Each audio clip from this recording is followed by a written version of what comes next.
Welcome to the atonal screaming Twitch stream. My name is Grant, and I'm joined by Brantley, and we are going to atonally scream into the microphone constantly. We're not doing that. Uh, I'm not. I think the viewers come to hear atonal screeching. You know, I would wager that maybe it was actually something it's not that they're here for, but yeah, I couldn't tell you what, but I think it's maybe not that one though. I don't know, man. Everybody loves a good old atonal screech. I don't think there's a single person out there who would tell you otherwise. There's not a you can't find one person that doesn't like atonal screeching. And we can't ask anybody because no one's in the chat yet. So looks like I'm right. Oh, that's true. I don't count. I'm not a person. No, Brantley. See, the thing is you are an avatar that you created for familiar territory. That's true. I'm just a little piece of a PNG that you put on the stream. You are the most advanced PNG. Which That's is not true. My tits don't jiggle. They could, but we decided against that. Remember, we said that would make you too powerful. Actually, I decided against that because I didn't want you to have any power over me. So yeah, we're playing Sonic Frontiers. It's our first stream of 2023. Whoa, we're in the future. I can't believe that flying cars exist and capitalism is dead. It's so great to live in the future. Brantley, how was your New Year's? It's all right. I know we hung out together, but has there any New Year's resolutions for you? Hell no. I'm trying to think of like what has happened in between now and our last stream. Was that when we had watched Odd Taxi, or have we already mentioned? We've already mentioned Odd Taxi. We watched Odd Taxi like the day after Christmas, and then we got on so that we could talk about my incredible thing. Also, for the first time ever in the stream, I would like to welcome to the Star Carnival. Welcome you all to the Star Carnival, which is the official familiar territory brand. It is ours. No one else has it. If a guy with a top hat from a terrible Mario Party game comes and tells you otherwise, just tell him his game sucked ass. There was one good mini game in Mario Party 8, and it's funny because it looked like jerking off. So we're playing Sonic Frontiers, and it's been a hot minute because, you know, with the existence of higher education, schedules aren't super consistent, and and Brantley doesn't get to choose the schedule that they have. So sometimes shit happens. Yep. And you know what? That's okay. Me, on the other hand, my schedule's roughly the same. I'm just lazy. I have thought about doing some solo stream for Guilty Gear in the future, but my controller broke. And it didn't break enough for me to hinder this game, but my dust button is broken on my controller, and dust is my favorite move to use, so I can't... Yeah. I can't play the same way that I normally do. Dude, having a busted controller when it's like, it's the one thing that you need. Like, it'll always be the button you need most, right? Right, because it's the button you use the most. Yeah. And so wear and tear is going to get to it first. It is the most demoralizing thing you'll ever have. And the worst part about it is that I'm a sucker for aesthetic, right? So I could go to Walmart and I could buy an Xbox Series X controller, which is what I use for Guilty Gear. And I could buy it for $50, $60 and have it today.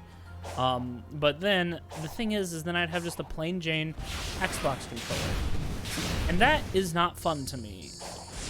So I bought another custom controller, and the thing is that theoretically the controller I have right now could be fixed with some tools. I just have to buy the tools. But I didn't want to buy the tools and then break the controller and not have a controller to go back on. So I bought a new controller, but I didn't want to buy the exact same controller because then I would have two of the same controller, and I don't have any friends to play video games with. At least not here.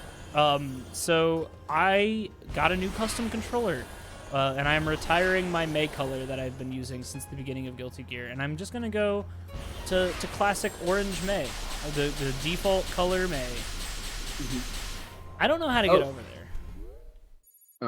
Can you do some wild shit to fling yourself that far? I'm sure someone can. In between streams, I think we've also. That's really far. Wow, that's extremely far. Your various May paraphernalia has arrived too. It has. I have. As far as I know, I have I have every single May Strive paraphernalia. I have not one, but two Totsugeki dolphins, because I had two separate instances of my friends giving them for me for Christmas, which was really, really nice. But so you have side dolphin and up dolphin. Yes, I have horizontal and vertical dolphin, who are separate. It's canon. I have Brantley got me the May hat, which is a lot fluffier than you would think, so I have to sit on it.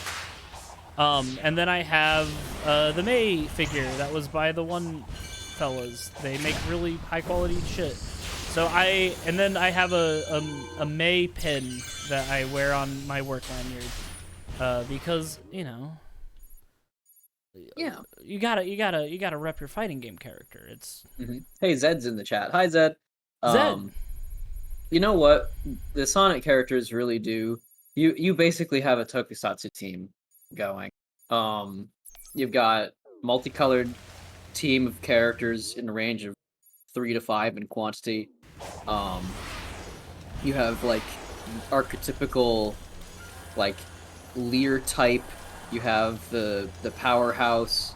You have the brains girl. And the girl. You have the brain. Yeah. Sometimes the brains is the girl. This is not the case. It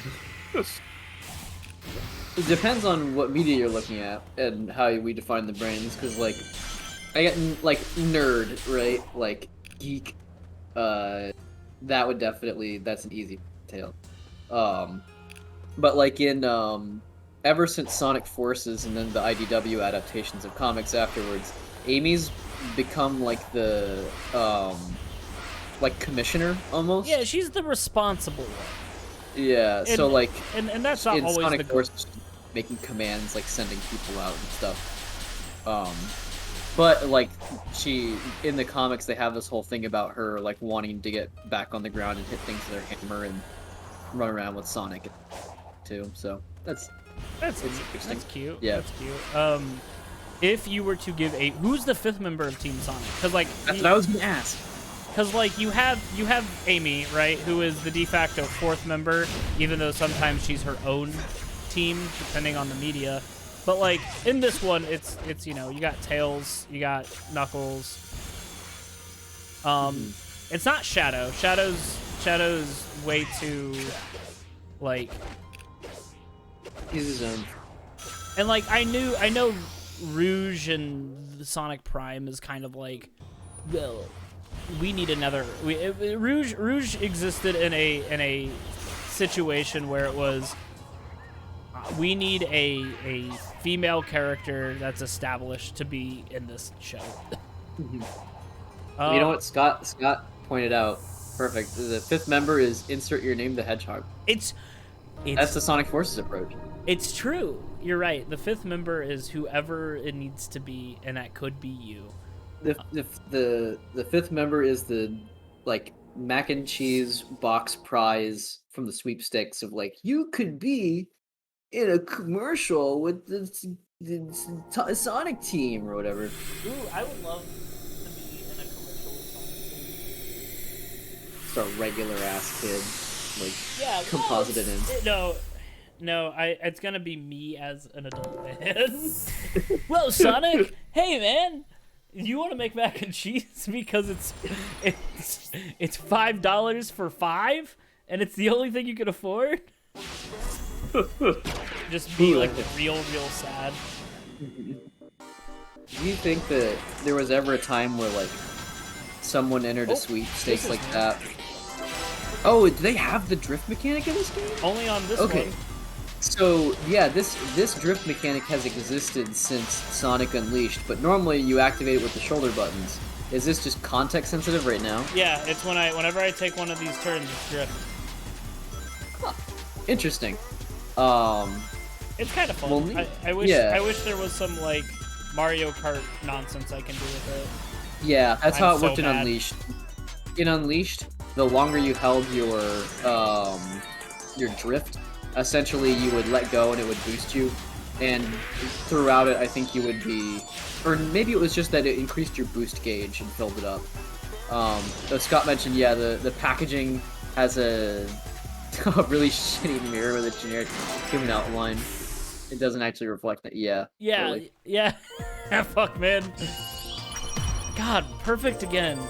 Beautiful. You never have to touch that again. What if you never ever use the drift mechanic again? Honestly, I'd believe it if they were kind of like, hey, it's a throwback, you know?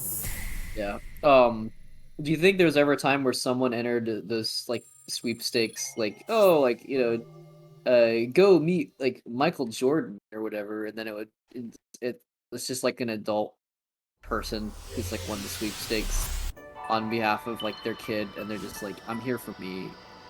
They normally have like must be in between these ages to enter.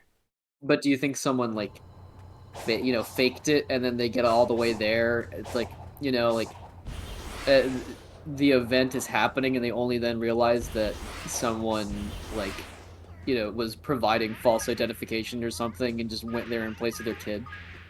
No, I don't. I don't think that happened because the chances of you winning are slim, and the chances of someone winning and also being that kind of person. Yeah. Hold on, let's see what Tails has to say.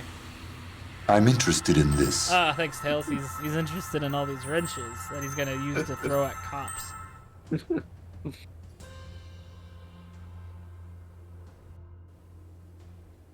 We're at a pretty high altitude. It's hard to say how high due to all the clouds. Any higher and we'd risk Angel Island bumping into us. Pretty harsh conditions for anyone to be living and working under. The ancients must have had a reason for coming up here. Yeah, Sonic, luckily you could buy 5 for 5. I don't think this was a residential area. It seems more like military front lines. A first strike position, huh? I mean, those cannons aren't just for show. You don't know that, everything Sonic. we've seen, just what kind of enemy were they preparing for? Humans haven't done cannons for show, and they've just, you know, I love that little backflip that guy did. He's just hey Grant, what do you see right there? Oh shit. Whoa, that right there. No, it might like, not actually be. But... Looks like a bam. Try again with this squid. Fuck, squid. If a whole bunch of the same dudes could win McDonald's Monopoly thing over and over, an adult could win it. Yeah, but the thing is the Monopoly thing was like once it was solvable, right? Like there was ways that you could see the seed of that germinates inside you, and determine what oh god. Into the fucking wild blue yonder. Yeah, like wait, was it actually rigged? Was it rigged to never win, or was it rigged because there was a specific way you could determine how to win? There was a person on the inside who was rigging it. Whoa, there's a little, okay. That's fucking wild. Okay, see, in my limited knowledge, I thought that they knew, like, in specific McDonald's, if you were able to figure out, like, the mathematical probability of, like, oh, if you're here, you're family. But they were like, oh, yeah, if you have Park Place and Brown Town I don't know what all of the things are. I just know there's a brown color, and like I know there's boardwalk, and that's about it. Those are the only ones I remember. Like you would be like, oh yes, that means this one has this. But I guess I was wrong. They just cheated, which is less fun. I think the story is mild. Story you want me to is go digging for it? Nah, if you want to, that's fine by me. I'm not gonna harsh your mellow. Just kidding. Not harsh. Oh. What's the worst soda? Oh, I can tell you, Beverly. Oh, yeah. Yeah. Have you ever had Beverly before? Yeah, it's like the soda that's supposed to taste like beer, right? Yeah, bitter Italian drink. It's supposed to be an aperitif or whatever, you know, like a palate cleanser. Which in some ways is true because I drank it and immediately threw up. No, I remember. Yeah, I was in the Coca-Cola Disney World. Mm-hmm. The most capitalistic place in the world. Yeah, yeah. I'm kind of mad because, like, fuck off. Wait a second. How do I get this guy? I can't remember.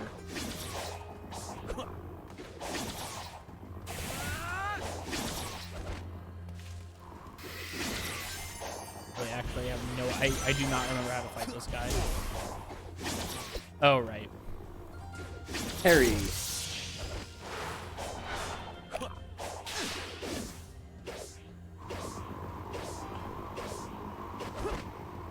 Do I have to fly this guy? Oh, you can glide it across to learn. Oh my god. See, now all this complaining that we had about this thing. Now we're eating our words. No, this still sucks ass. Yeah. Because now I have to find another one, because this isn't going to make it to where I need to go. Yeah. You'll have to find one per, like, island, basically. Oh, Sonic said, oh yeah. Oh yeah. So I'm reading off of a CNBC article. Jacobson, also known as Uncle Jerry. What? This is Jeremy P. Jacobson, which is the perfect name for a monopoly scammer, right? Was once director of security for Simon Marketing. In the 1990s, Simon made the game pieces used in McDonald's promotional contests, including the Monopoly and Who Wants to Be a Millionaire games, where customers could win up to $1 million in prizes just by buying items like French fries or a soda.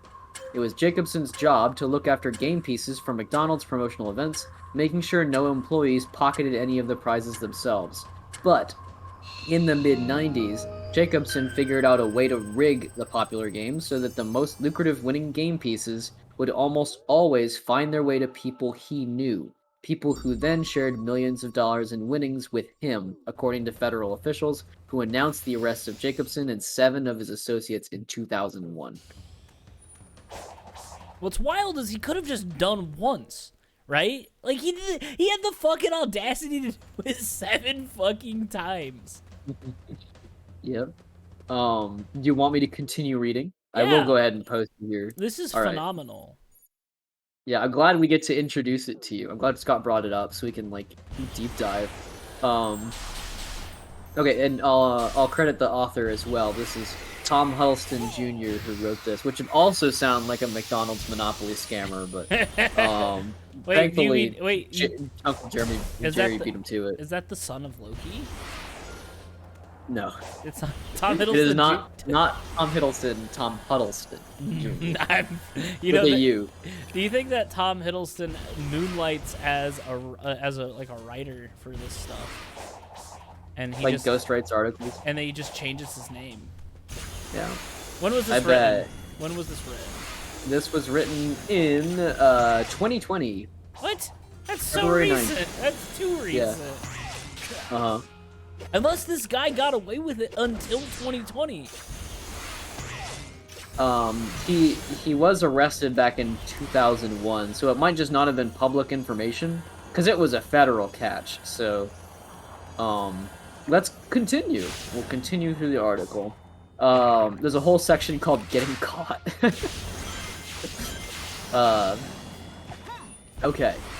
So securing the game pieces often meant Jacobson had to personally carry them in a case shut with a tamper-proof seal. He would take the stickers to packaging centers around the country where he would apply them himself to French fry cartons and soda cups bound for McDonald's locations previously selected by a random computer drawing, according to the Daily Beast, which viewed sealed court documents from Jacobson's case. What a fucking wild, like, job. Hey, Tom, not Tom, Uncle Jerry. Hey, Uncle Jerry, I need you to go. God damn it! I need you to go across the country and stop by all these McDonald's. God damn it! I'm so far away. You can go across the country and personally hand place all of these pieces. Yep. They couldn't like just start printing them?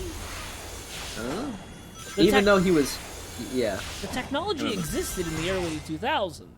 Yeah, I think the idea is that because it's like for these pieces is a secure matter, like they only trusted that someone would personally do it, and that there'd be no whose computer nickname fuck-ups. was Uncle Jerry, which by the way was your fault, McDonald's.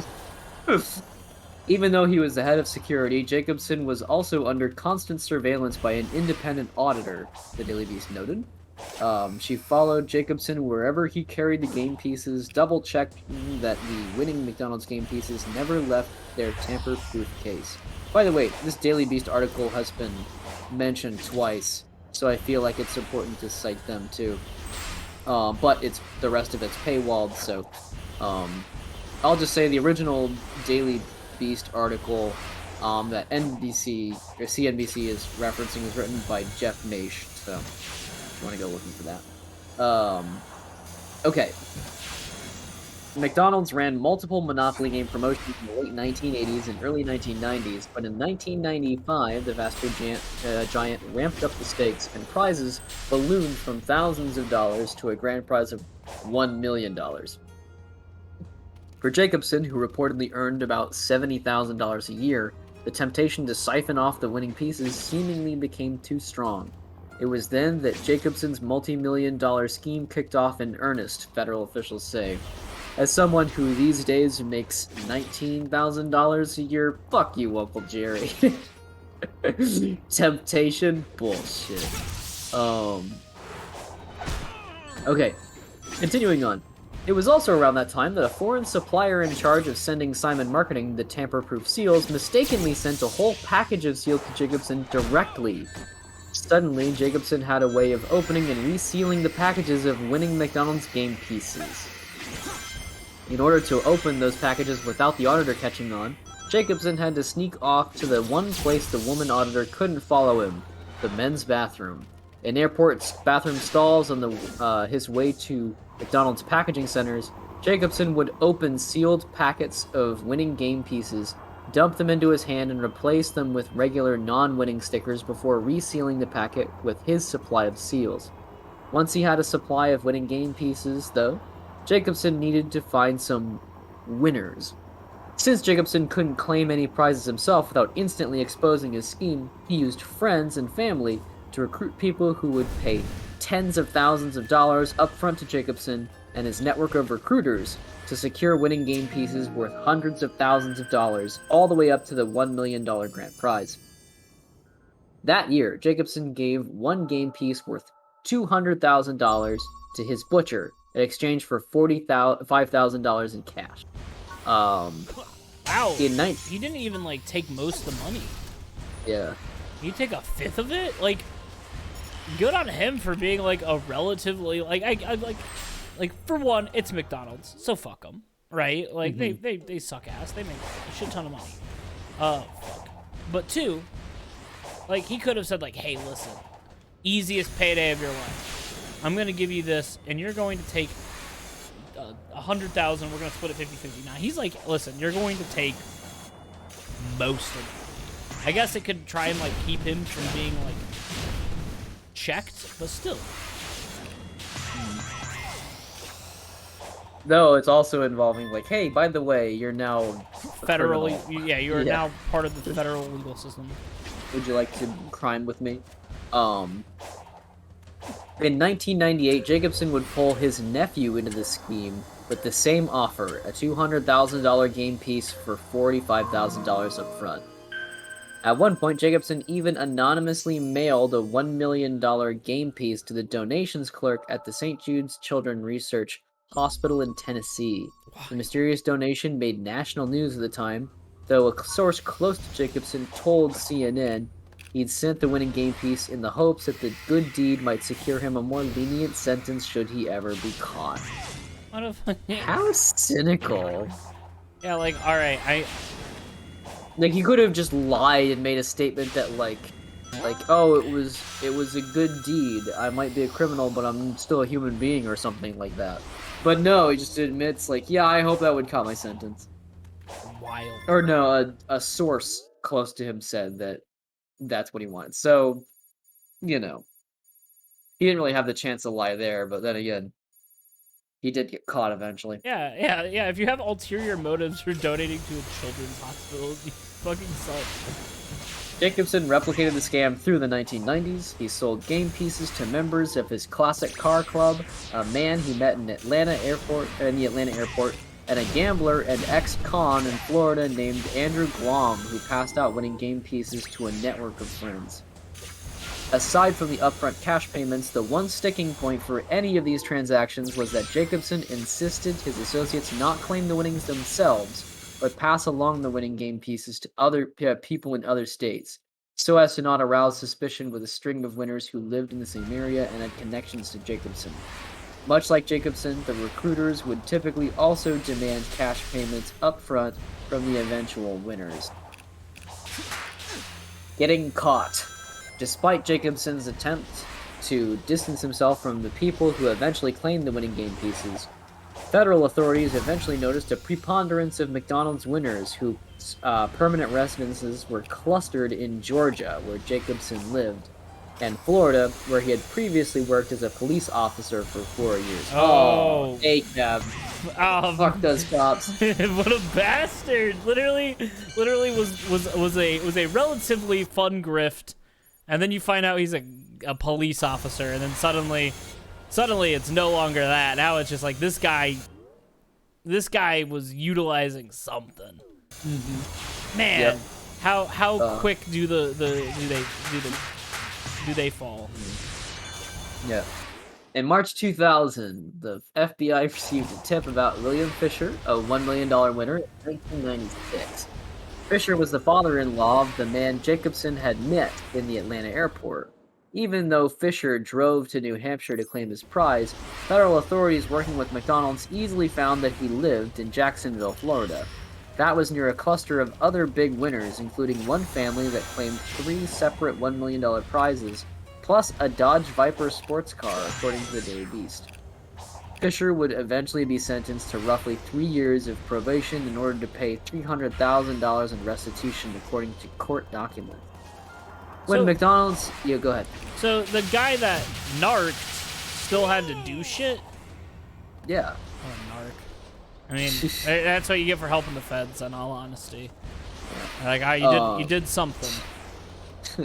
When McDonald's launched yet another promotional game in 2001, the FBI was ready with wiretaps on recent suspicious winners, as well as on Jacobson, who was a natural suspect as the head of security living near one of the clusters of winners. The FBI arrested Jacobson and 7 accomplices in August 2001, charging them all with felony conspiracy to commit mail fraud as part of the sprawling scheme that had netted a total of more than $24 million worth of cash and prizes. I was definitely not supposed to do what I just did there, but that's okay. Quote, "This fraud scheme denied McDonald's customers a fair and equal chance of winning," unquote, then U.S. Attorney General John Ashcroft said at the time at a press conference announcing the arrest. I mean, because, you know, gambling yourself on McDonald's food for cash prizes is, you know, a fair and equal process for sure. The FBI continued to piece together Jacobson's huge network of accomplices, and eventually more than 50 people in total were convicted of mail fraud and conspiracy. Jacobson, who was 58 years old at the time of his arrest, was later sentenced in 2003 to serve 37 months in prison and paid more than $12.5 million in restitution. Glom and 3 of Jacobson's earlier most prolific recruiters, including his nephew Mark Schwartz, were each sentenced to just over a year in prison. While the government never revealed exactly how much money Jacobson reaped from the scheme, he reportedly said during his trial that he stole up to 60 winning game pieces and typically charged roughly $45,000 to $50,000 per sticker. At that rate, he easily could have netted upwards of $3 million. The arrest caused something of a public backlash against the McDonald's promotional games once the restaurant's millions of customers realized that Jacobson's scheme had ensured that the games had produced hardly any legitimate winners for the better part of a decade. To make up for the previous stretch of tainted games, McDonald's announced a special $10 million instant cash giveaway, with that total split among 55 different winners who were chosen at random. Always kind of blows me away. It's like, oh, we're so sorry. Here, let's give out $10 million. Well, and like what's wild is it's like, here's $10 million. Also, you don't actually get it. Maybe. That's true too. It's like a couple people might, but like. Yeah. Lucky those 55 people. McDonald's also immediately cut ties with Simon Marketing, and the two companies sued one another for breach of contract, with McDonald's eventually settling the matter out of court by paying Simon Marketing $16.6 million. That's kind of funny. Like, they lost so much money from this guy. Yeah. Unable to recover from the fallout of the scandal, Simon Marketing announced plans to close shop and liquidate in 2002. They probably took all that $16 million they got from McDonald's and just paid out their CEOs and dipped. Yeah.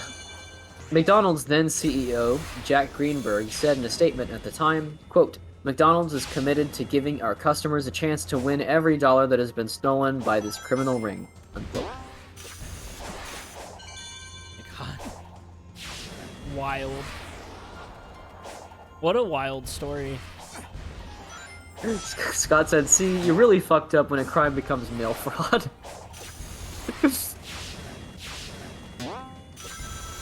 Man. Aren't you so glad that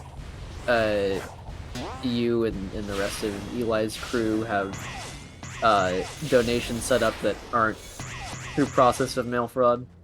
Yes, I think. I don't know. It might be mail fraud. I don't think it is, but I don't know the law enough. I don't know what constitutes as mail fraud. If you tell a little lie, and I still identify as a man, then that might be mail fraud. Ooh, that was really good. That was Careful. That was a Don't good, want to keep this one on the down low. That was a good joke.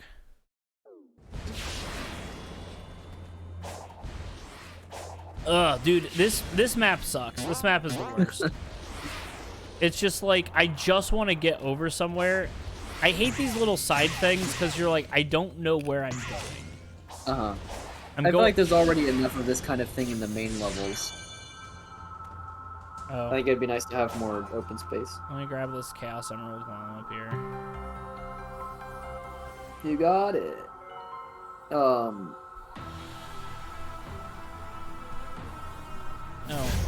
Whoa! It's Sephiroth.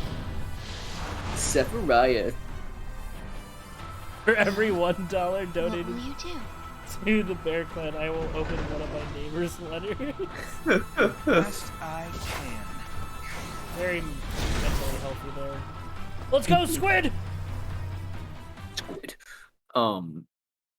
Try again. Pause. With the Squid. Is this already the boss fight, or is this a mini boss sort of? This is me running away from. Oh, that's right. There's a runner segment. Using Squid. Squid. Hey, by the way, back on our conversation about who would be the 5th member, in Sonic Boom terms, that was Styx the Badger. So yeah, she stuck around. Yeah, but she doesn't have a strong corollary with like a Tokusatsu type of character. She's slightly problematic. Yeah. Also a weird sort of character in the show. Chum Chum voice? What are you talking about, Chum Chum voice? Oh, is Styx the Badger voiced by the same person who voiced Chum Chum from widely beloved show Fanboy and Chum Chum, which I've never seen, but I did do a commission for once. What a wild... That is the fun fact whenever you're at a party and they're like, what's a fun fact about you? That you did Fanboy and Chum Chum fan art. What does that mean? For free, yeah. I did Fanboy and Chum Chum. I also did Silver the Hedgehog. Trying to think if I did any other free commissions. They're somewhere on my DeviantArt. I don't feel like checking it right now. Ah! Well, it is out there.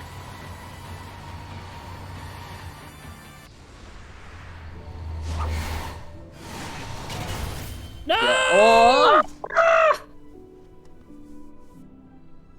Squid. So That squid's gonna have to try again. impressive, right? Within expected parameters. Bye.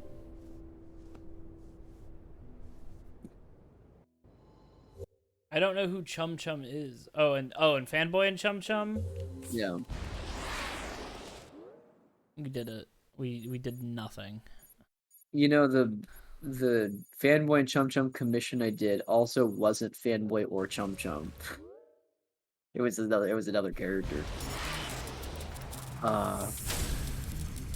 Excavator. I don't need to, like, I literally need have art zero still. reason to be here, so. Yeah.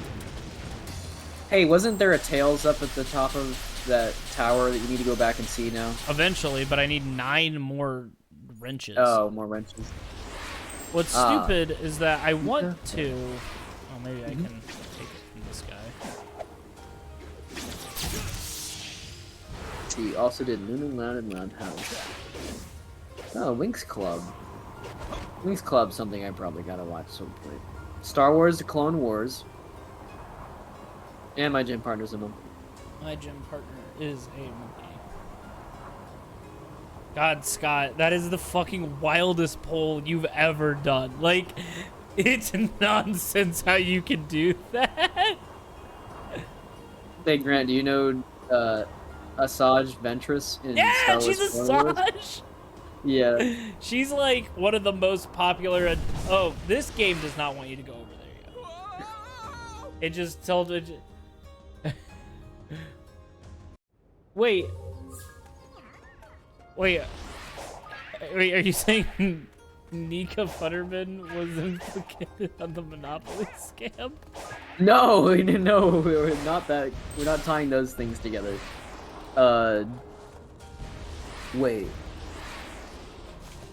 I hope Scott's joking about that.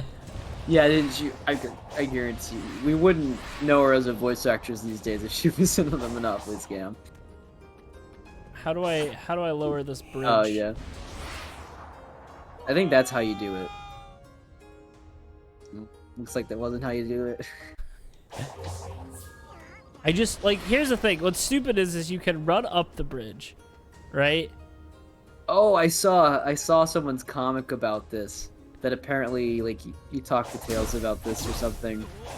But, like, of course, what are you gonna do? You're just gonna boost up it and just fly across. Yeah, instead. like, look.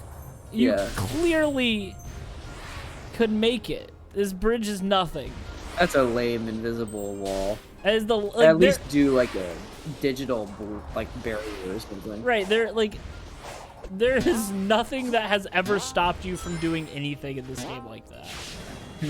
See, I wanna 100% this map so badly so that I can. I bet this is it. No, it's this. It's definitely this. Needed 0. Well, let's go talk to.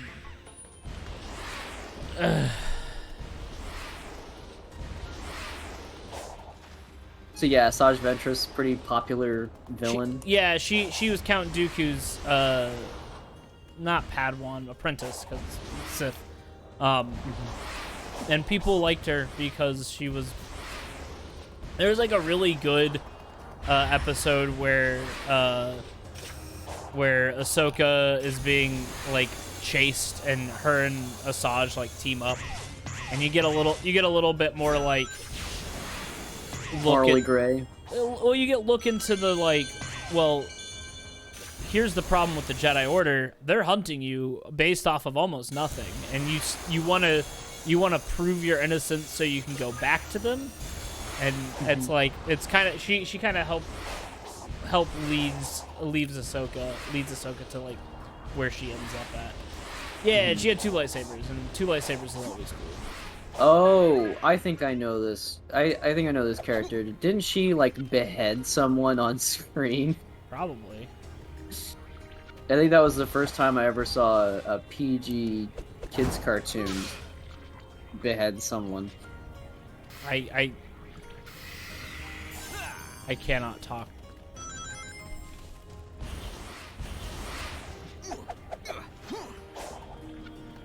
Sage is like, I'm going nonverbal mode. I literally cannot talk to Sage right now. You have enough branches? Yeah, need 0. Nope. You got a little bug there. Well, now I won't hear Sage say we are not friends, which is what she says every time. And our arc with Darth Maul and Mr. Krabs of all people. Oh, is it Clancy Pratt? What's Clancy something? I can't even open up my map. Uh-oh. So you're in like a serious bug right now? Well, I think I am for some reason like. Does it think you're mid-conversation and so therefore it's not allowing certain inputs? Or it might think I'm in a. Sometimes that happens. There you go. All right. I think it thought I was in combat. Oh. You never know when Squid is nearby. Yeah. I'm interested in this. And Clancy Brown also was in The Mandalorian as a real. You want an M&M? Yeah. So I think I've figured it out. The Coco are the spirits of the ancients, aren't they? What if they are? Huh. I've run into my fair share of spirits who stick around because of their regrets. Sometimes I've been able to help them move on. Just how long have they endured like this, though? Were we brought here to help them finally find peace? Why ask me? Because I feel like you might be in the same boat. And if so, I'll help if I can. I got Tonic's like, I have done exorcisms before.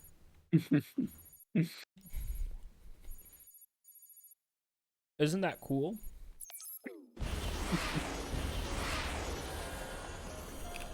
You know, there's a short film starring Sonic in werehog form. I think it's Sonic Night of the Werehog or something. And he's like in a ghost house with the little burpy sidekick character Chip. Who I'm so sad is gone. He's dead. Well, like his spirit went back to being like Gaia or whatever, like was subsumed. So gone. Gon's from another Sega game. He's from Super Monkey Ball. Yeah.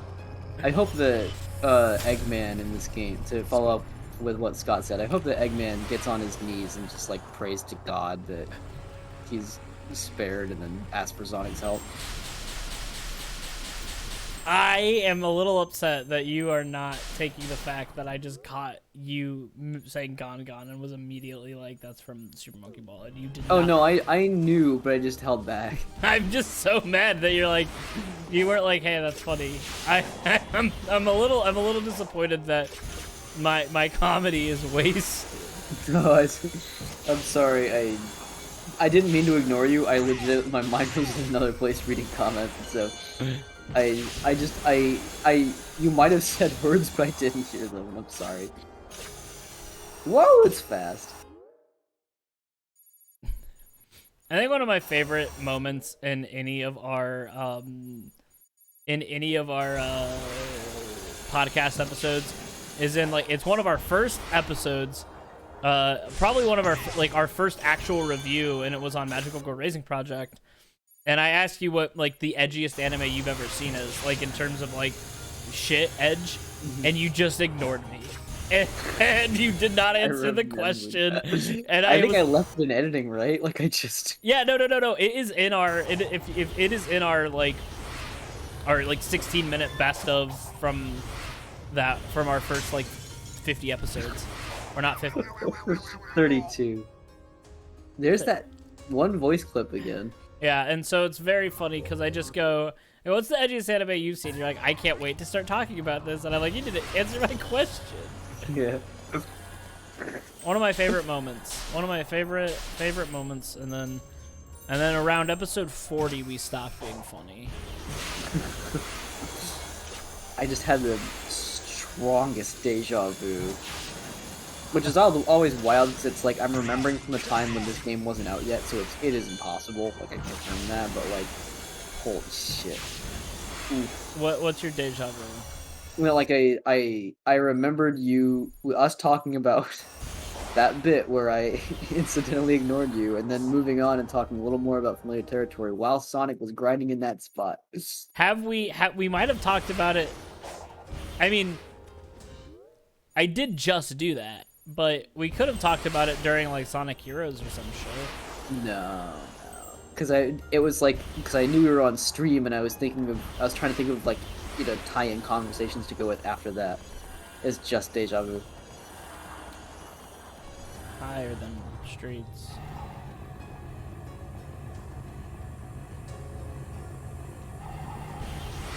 Just trying to get.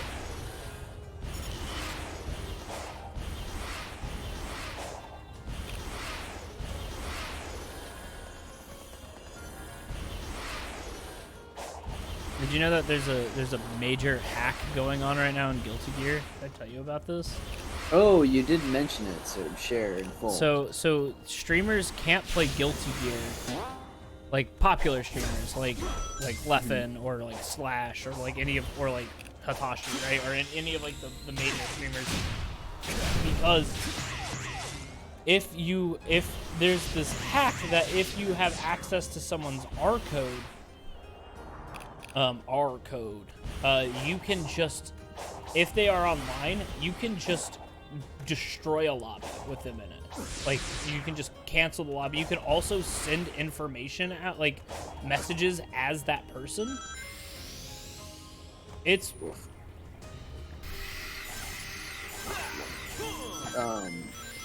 yeah, is that like I'm interested is it something in this. where they're are they executing code through like text comments or something? I have no idea. And I don't know if it's fixed yet. Hey again, since we've grown so close, how about helping me out? I have run the simulations. Sharing data will not change the outcome. You're always talking about odds and simulations, but we living beings don't live by calculations. The will to live, the Data drive to scientists would achieve, the disagree. desire to protect the ones I you would disagree love. with that. That kind of thing can grant a power you can't imagine. Love can Super be converted speed. into power.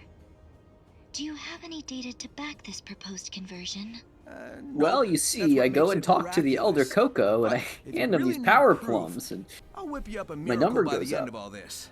You'll see.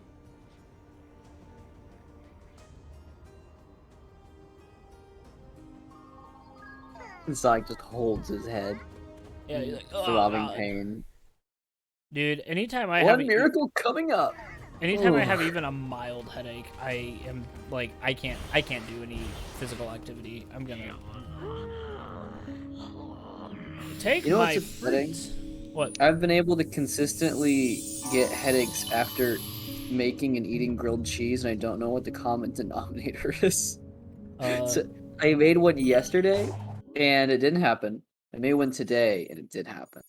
But then again, maybe it's the number of grilled cheeses, because I made one yesterday, and I was okay, I think. I made two today. Felt sick. You might be eating too much dairy.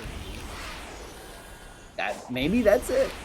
You got. It was 4 slices of cheese in total. So. Well, it's because all the curds in your brain are giving you headache. Oh shit. Well, it looks like I need to go vegan. Fucking classic Scott Pilgrim versus the World Show. Let's see, what other Scott Pilgrim quotes can we pull out of here? Bread makes you fat? Bread makes you fat. That works. That's also relevant. One of my favorites is Guess Who's Drunk. I just love the delivery of that in the movie. Hey Scott, check out my ring and can read the future. Scott! God. I need to reread them. I know that they have some outdated jokes, but like I know they're probably of the time indated, really. Right. And like Brian Lee O'Malley seems to be like a pretty chill human being. So Yeah. It's definitely not definitely not out of malice. Yeah. Are you okay? Do you have brain damage? Is incredible. Yeah. Scott, if your life had a face, I would punch it.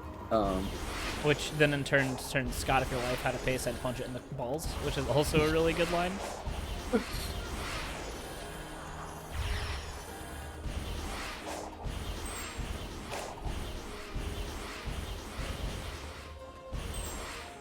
You know, I remember when I read Scott Pilgrim in high school, and we might have talked about this on stream before, and I was like, oh man, they are 24, or 22, right? They're so old. And now they're not. Yeah. Oh, dude, I remember when Steven Stills was gay. Yeah. That's great. And Scott's freaking out, and his boyfriend's like, "I hate your friends." Scott's... like, you're freaking out. He's like, "I'm not freaking out." He's like shaking. Yeah. Scott Pilgrim was a pretty like, I think it was a substantial, like, it was pretty positive LGBTQ stuff, like IA representation. I think mainly because like a lot of the characters who were gay also just kind of sucked sometimes, and so it was Roxanne, the ninja girl. Yeah, and like Wallace wasn't like the best person in the world, and it was like, oh yeah, these people are just people. Like, I thought it was good. See, I need to somehow get over there, but I can't just jump over there. And I hate that. Is it possible that you're progression locked? No. And you need to go do other things? Maybe, but I need to talk. No, I think I just need to go to the other side of this fucking chasm and then wrap around. Yeah, Is it the chasm that gave you the invisible wall before? No, different chasm. I think the first time I ever read a book that had a gay main character was the Runaways, with Carolina being a lesbian, and I was like, oh, interesting. And then they had a gender fluid character, and this is all like in like 2004.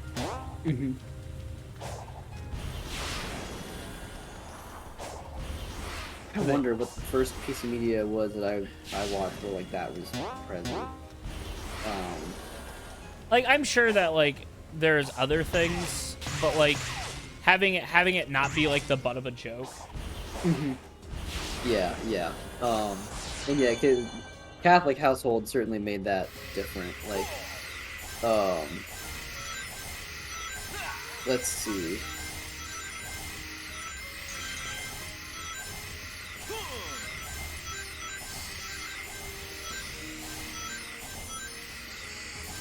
Yeah, Scott Pilgrim might have been one of the earlier ones, honestly. Like, because I read that in high school. So maybe that was just one of the first ones. Like,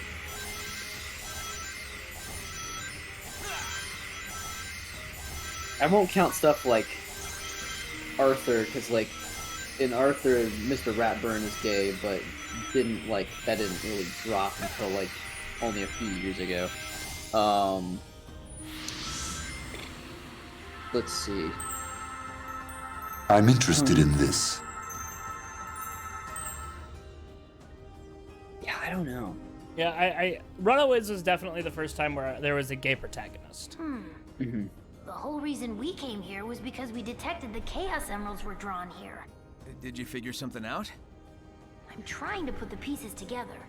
The Ancients' technology was built specifically for the Chaos Emeralds and runs on their power. All of the Starfall Island systems, even cyberspace, were in a kind of standby mode without the Emeralds to power them. Once the power supply was restored, though, someone would have had to boot up the systems and get them running. I think I can guess who. Mitt Romney.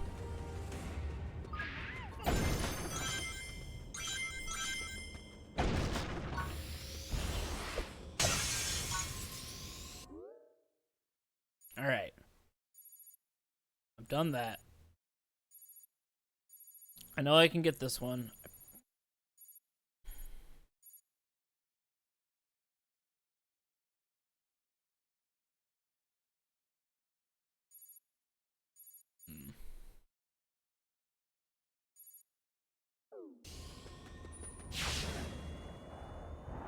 Oh no. I have to do a falling minigame to get rings I don't need. Boy, oh boy.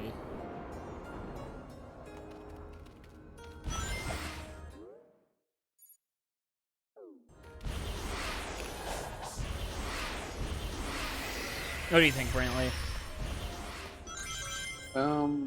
Still trying to think about like LGBTQIA plus representation. And then I was like, you know what, maybe I can make a joke. But then it's like I also got stuck on that. Now we're here. Krona from Soul Eater was an interesting one. Yeah, though I don't think I registered at the time that Krona was like designed as non-binary. I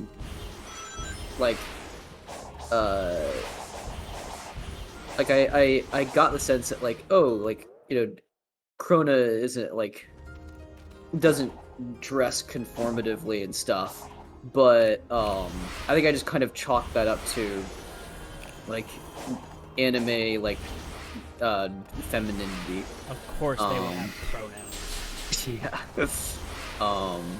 Though you know what, I'll say, Soul Eater is one of those shows that like I watched and had kind of a rough go about first time, and then coming back to it later, I could appreciate a lot more out of it. This being one of them things. But additionally, for the longest time, I thought like the way they depicted like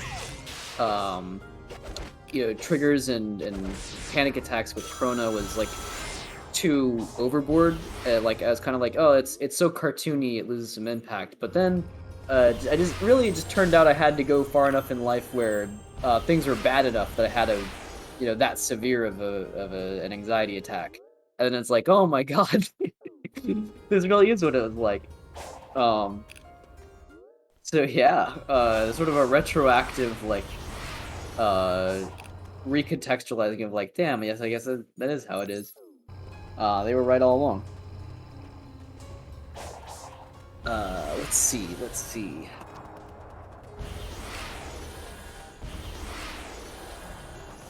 I'm trying to think too if there's anything that like I interpreted that way, even if it wasn't like already set up that way. I don't think I really had the brains for that yet. Like, I'm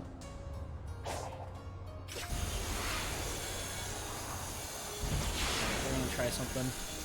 There's times where I forget like how straight-minded I was for such a large portion of my life.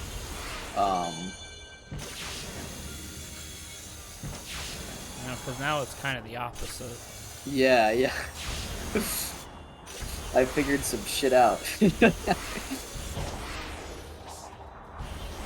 Oh, tricks. Can you tricks?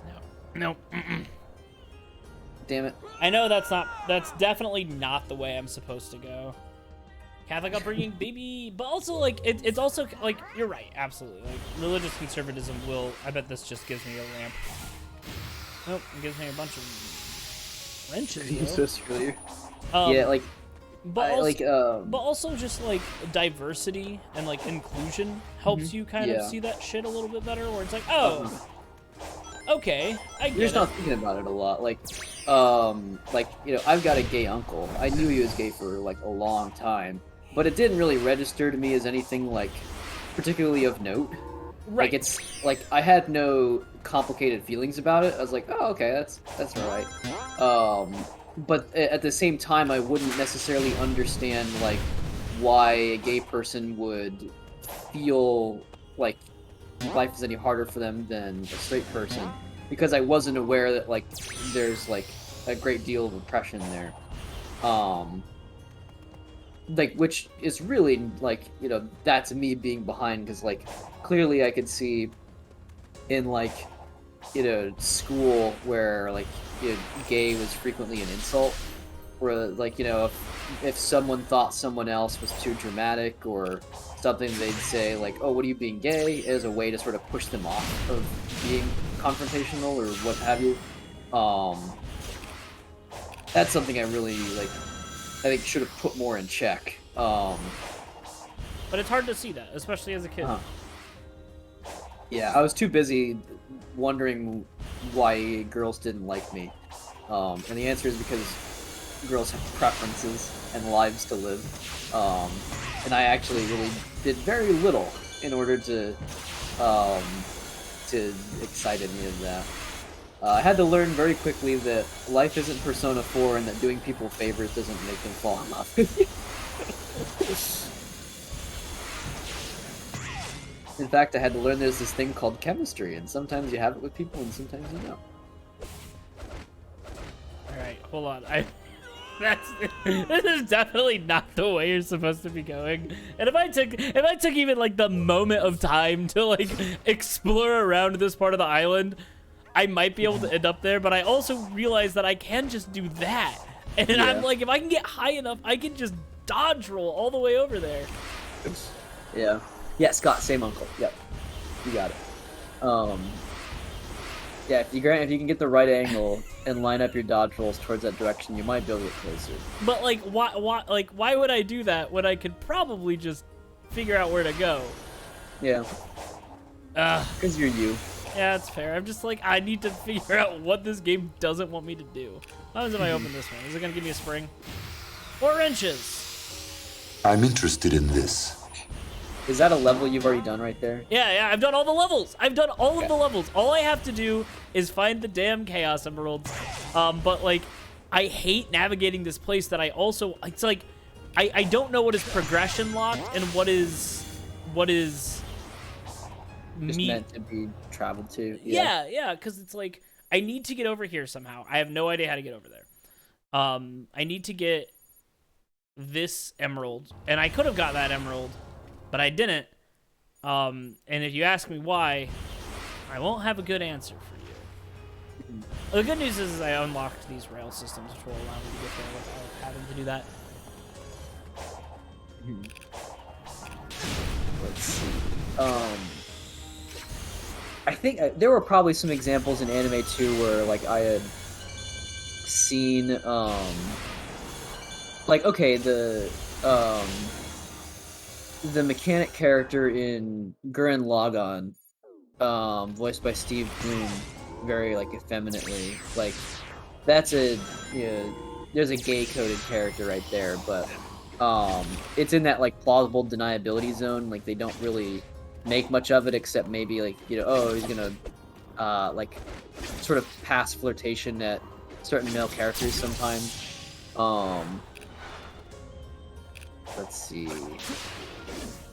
Beyond the Boundary also had a character like that like was supposed to, I think, like the main character, but it was all like the main character clearly already had an intended love interest, so it's like it like kind of meant nothing.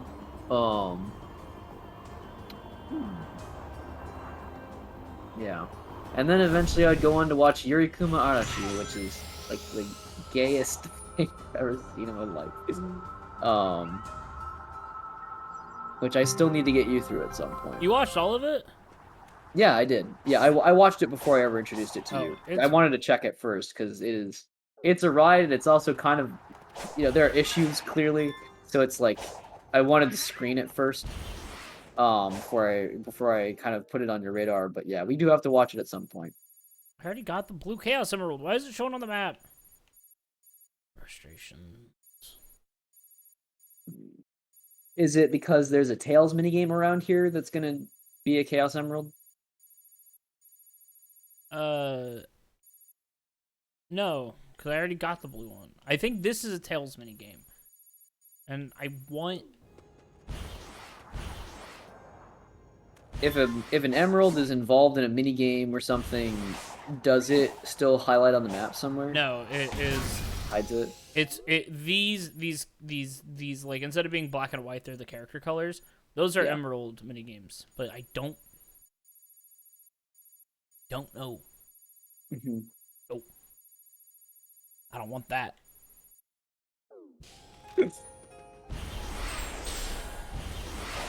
Rest in peace, Pumpkin World. My goodness. Yeah. You think someone was like, "Hey, this thing's in Flash. We should save it." And someone else is like, "No, don't." I don't think anybody who made Pumpkin World knows what they were doing.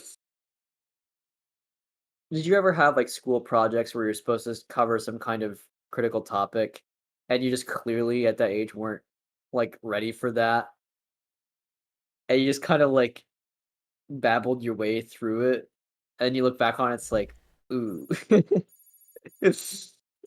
like, are you talking about like you did a school project? No. You know what? I had there are some times where I feel like I look back and I'm like, you know what? I think I did the right thing on this. I had I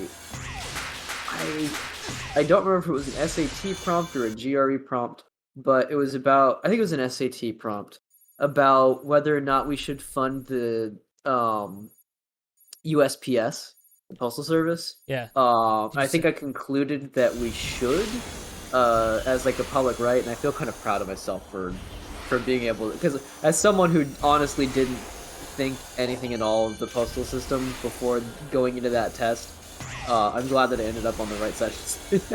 Dude, if I could be a mailman, I would. I would love it. It's an incredibly hard job to get because it pays really well. You basically just like it's not an easy job, but like, you know, you walk around, you get to listen to like music or whatever you want, and you just get to give people their mail. It's fucking tight as hell. I didn't expect it to be well paid. Oh yeah, no, it's like an official government job, right? So like, it has like really good benefits. I think it's like a $45,000 a year starting salary. Doorless trucks. Oh yeah, that'll.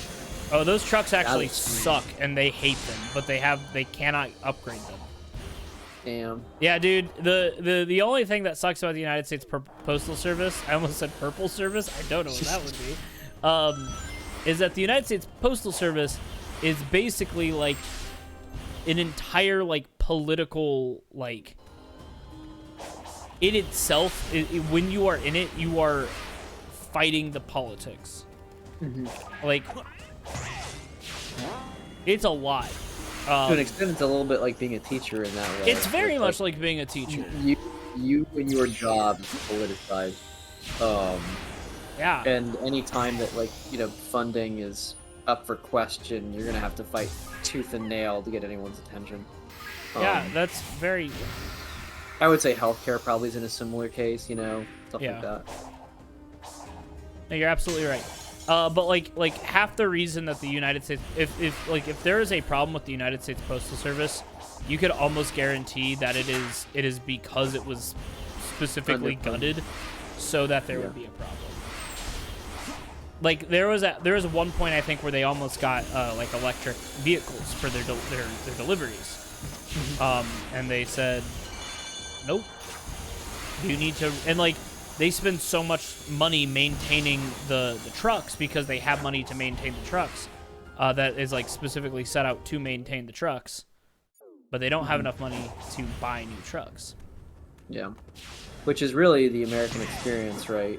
Pay a lot of money to maintain things many times. Well, like the thing is that having enough money to take the step up is never like available to you. Well. The stream what crash? were you gonna say? No, I don't think so. The game certainly halted for a moment on my Discord stream, but... Well, I don't know if the stream crashed on Twitch. I'm looking at it in the background, it looks like it's still going. Alright, so it looks like my Streamlabs is just not giving me live updates at this point. Let me see if I give it a little poke. Weird. Yeah, now it's working. Okay, I poked it a little bit.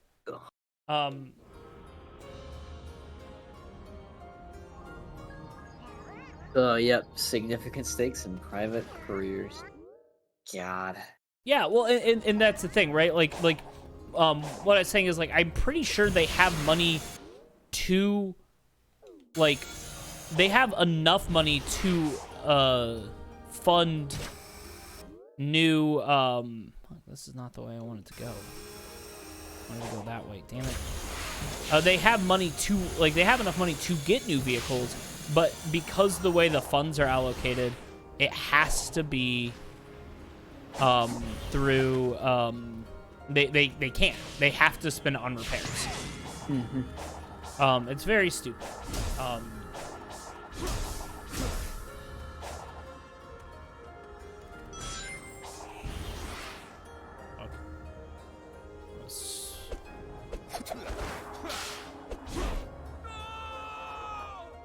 You killed Sonic. I did. My mission is to find Tails, but I cannot legally find Tails. Wait, this is exactly what I need right here. Wait, there's a ball.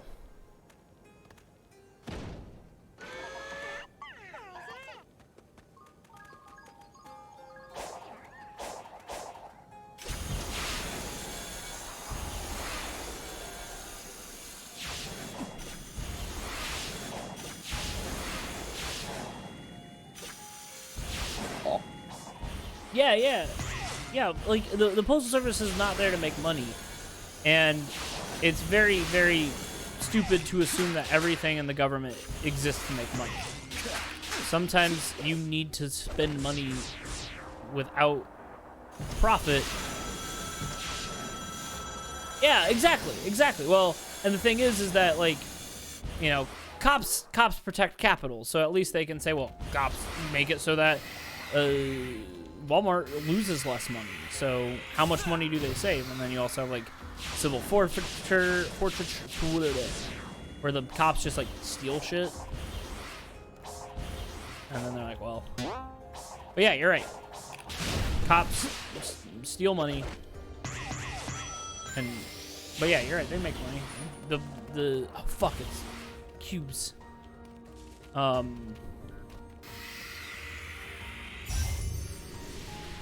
And like, the military doesn't make money. The military industrial complex makes money. But the military itself does not bring you, the individual taxpayer, any cash. Wow.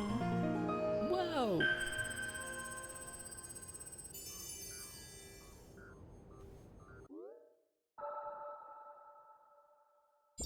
There's literally nothing on this island. There is, like, there's all this stuff right here, right? There is nothing on this island. Well, that's just too bad. Unless it takes me somewhere, but probably doesn't.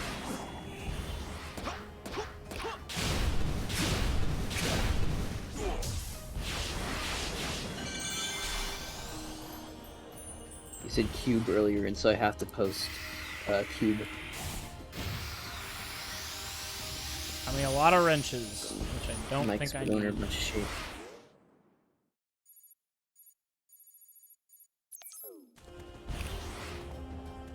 Wait, is this the animator that likes cubes? No, that's a guy from the anime who likes cubes. I don't know who that is. This is a video of the voiceover from Sonic Colors going cube, and then he dances to a cube as it spins. Oh, weirdly relevant. Yeah.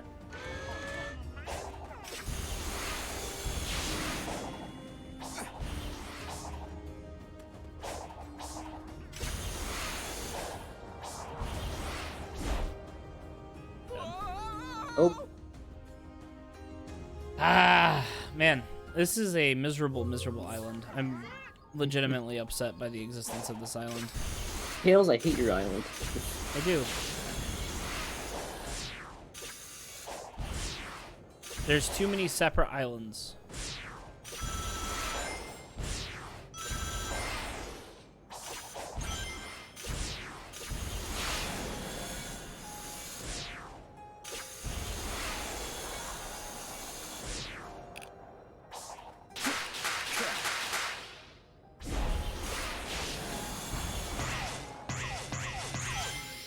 Swoosh right in.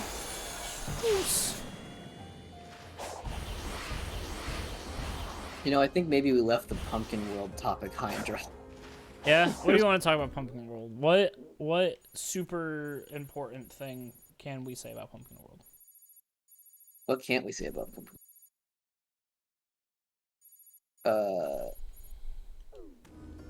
It's the cube anime, the one you were talking about.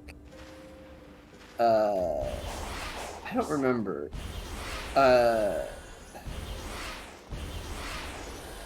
You know, now I'm reflecting on how often I talk about cubes. No? Shoot. Yeah, I don't know. What Grant was talking about was that there's an animator who is notorious for, like, when there's, like big explosions happening and, like, the ground is being ripped up, or, you know, that sort of thing, that, like, they like to cube up the environment. So, like, think of Mob Psycho when they're destroying everything and everything turns into cubes.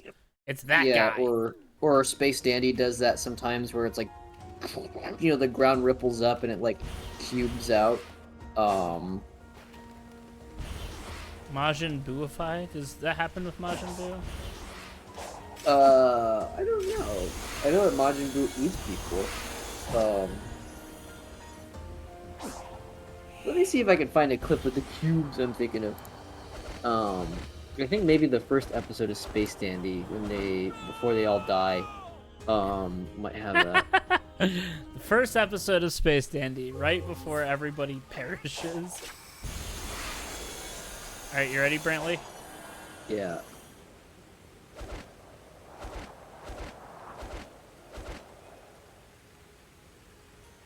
You could just do this. That's right, you can just parry in midair.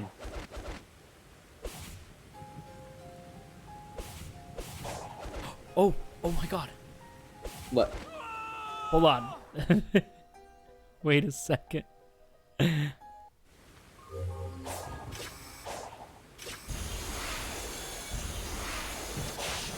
Nope, I fucked up. It's okay.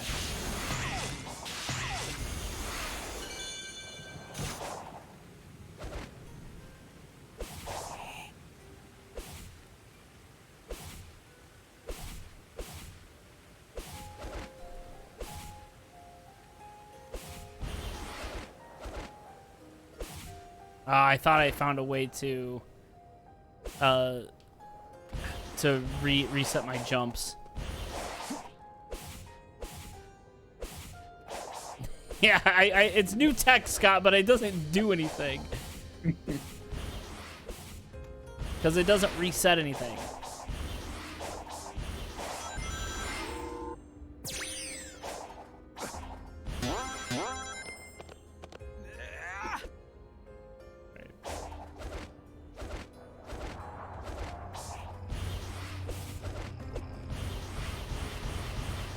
I wonder. I wonder if I get on Squid here.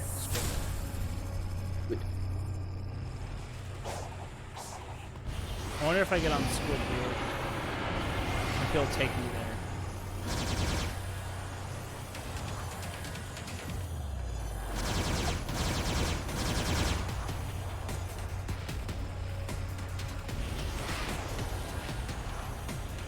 Go on the Sadly, wrong. I'm not having any luck finding cube scenes.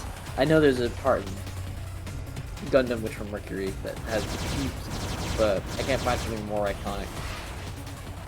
I have to think much harder. I'm clearly running into a lot of dead ends on top of Alright, never mind. Squid doesn't do it. Too bad.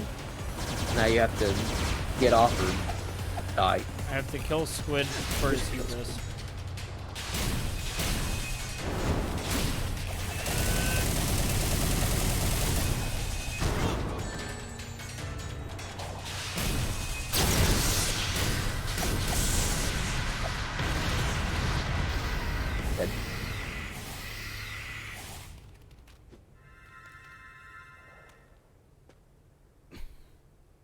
Oh.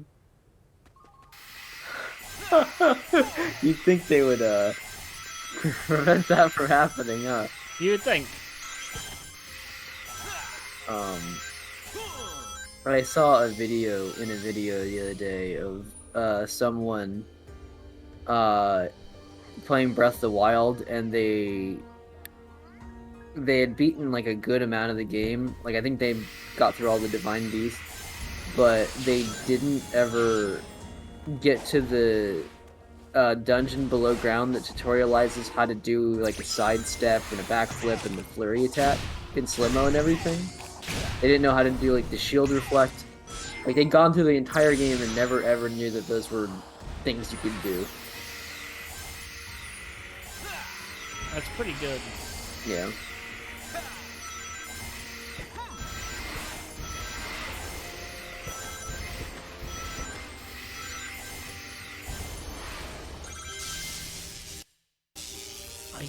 I don't know how to get there. Can you look up how to get to Tails on the one cylinder?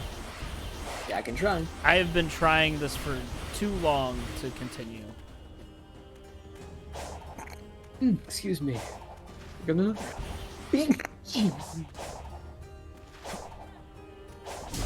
Which island is this named?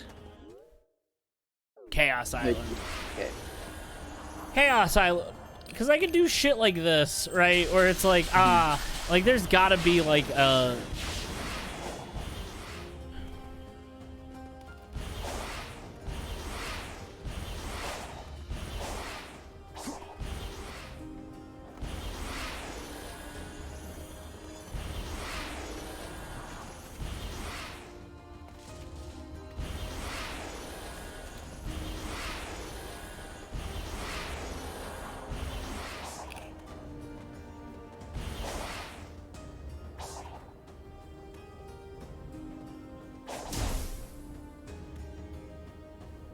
Like, I've been here for so long, and oh, wait. I found it. I found it! Okay. I explored enough. I found it. Maybe. Whoa, what the hell? Yeah, based on the walkthrough, I think there's a course that you have to kind of follow. Yeah, I found it. Beautiful.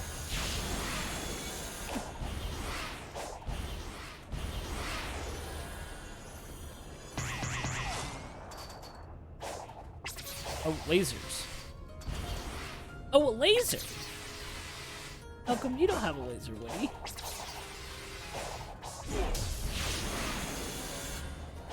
You want to talk about D&D drama? If you would like to, go right ahead. You know more about it than I do. The open game license bullshit? Yep. So, oh, that's a sniper. Fuck! Lasers. So what's wild is that if this goes through, right, and the big problem is not necessarily like one of the biggest issues is that no one has talked to Wizards. No, like Wizards has not come out and talked about any of this shit. Oh. There is no chili dogs in this. Hi there, welcome. Rookie Blunders. Hello, Rookie Blunders. Good to have you here. Yeah, Sonic is unfortunately short on chili dogs. He did talk about it. He did talk about it. He says it at the beginning. Talking about it's not going to fill his stomach, you know? Yeah, no. Right now, Sonic has a splitting headache from being hungover. I'm interested in this. But yeah, so Wizards... Wait, let's listen to Tails talk. Yeah. Story drama. I bet it's going to be really good. I hope this opens that fucking bridge. Mm-hmm. Oh, What's that? Yeah, Sonic's not feeling so good after absorbing a lot of cyberspace corruption. Sort of dealing with some this game's classic data science. Yeah. A hotted dog is needed, but there is, as far as we know, no food on this except for these fruits that we keep giving to these stone golems. What? And then they make us stronger. Oh, I bet we're gonna see a flashback of war. I like that it's sepia. I like that it's sepia and it has like a little film grain. Like to show that it's in the past, but like... What does that mean? Maybe it's just the atmosphere is all fucked up. I mean, they are shooting lasers and there's a volcano over there. There's my point. But like that would have made your fucking sepia.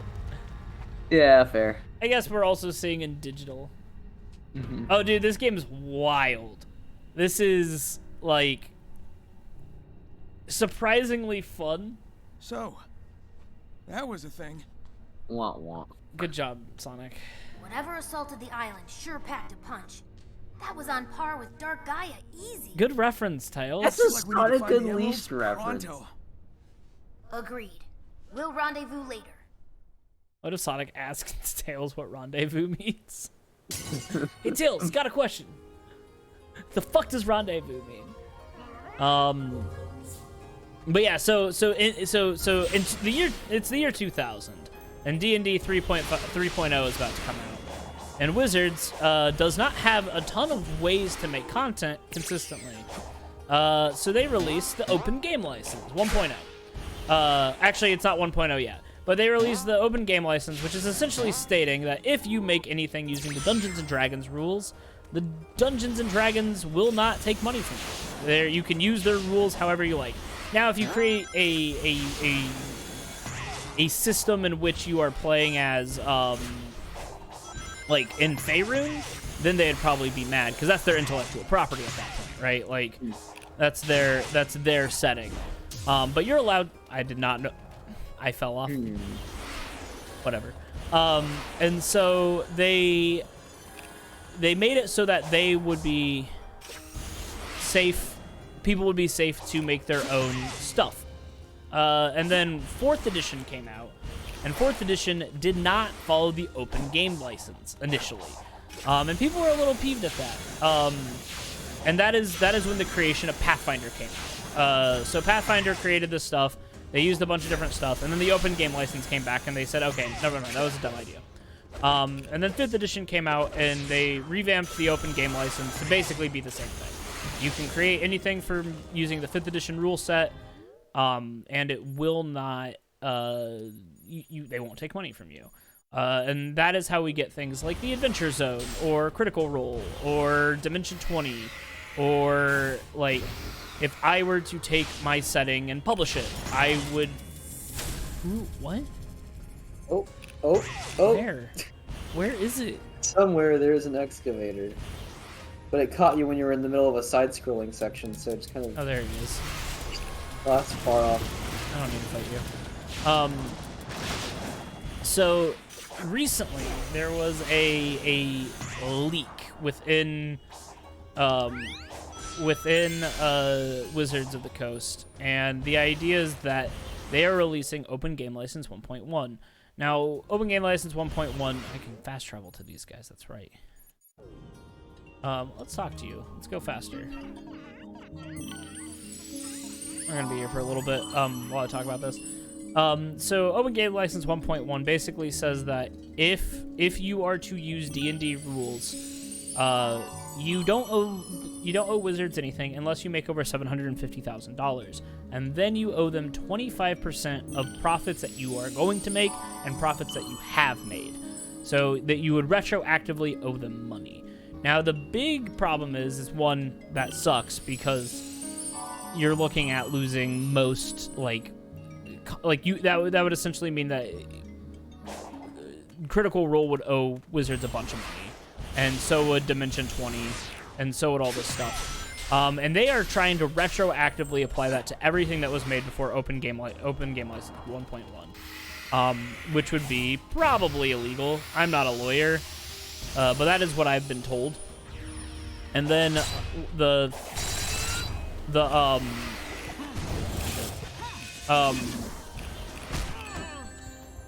and so the big issue is that there are some pretty good companies that will make decent sized money off of it, but because of how everything works, they might make $750,000, but it's not like it's not a huge amount of money in the grand scheme of things when it comes to publishing, right? Because you got to pay for publishers, you got to pay for material costs and all that stuff, and so the big thing is that this possibly could mean that third-party development using 1D&D when it comes out will just stop, and that's bad.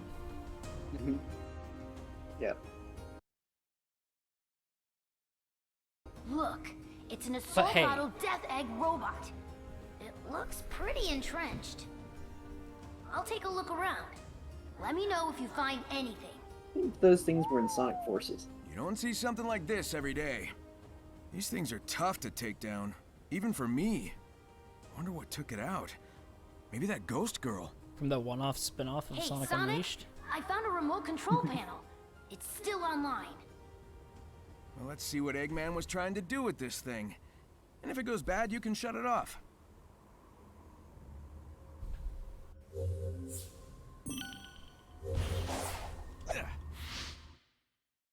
Activate the Death Egg. Use the 2 different attacks to hack the program. A hacking minigame! Oh, it's 2007! God. Yeah, this is still Robert Craig Smith. As you notice, it sounds similar. But it's... Oh my god, this is Ikaruga! Oh my god. He's definitely pitching, he's letting his voice go down to his more usual pitch. It takes some getting used to, but I think it does match sort of the setting of the game.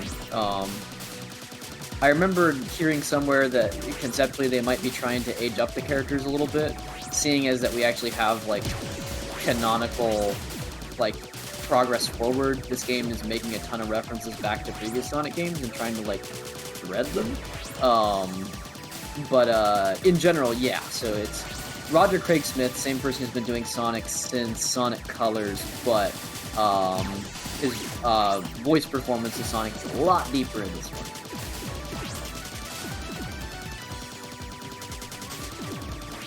What a wild game mechanic.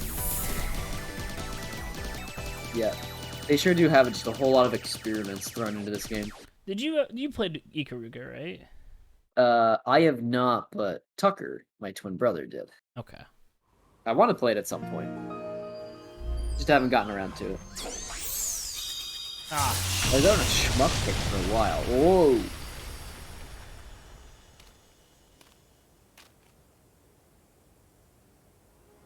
Sure. Yeah.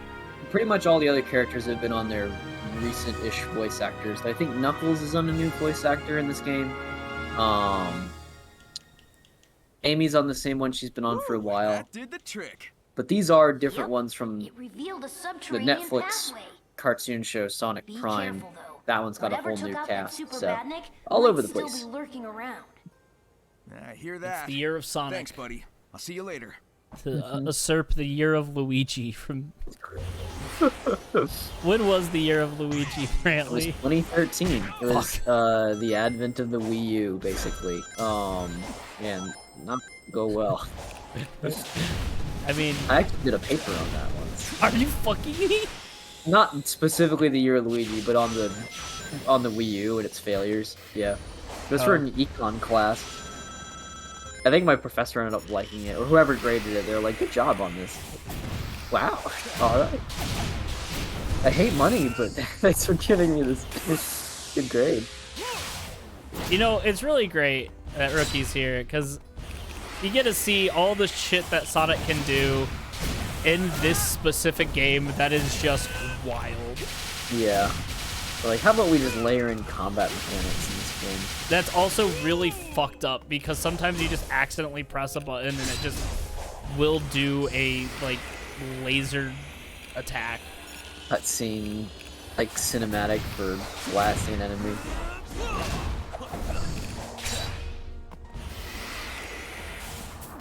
Yeah, when they were first showing footage of this game, I was really concerned that the combat animations they're rough. I think they managed to sort of pull it together by the end, but whew,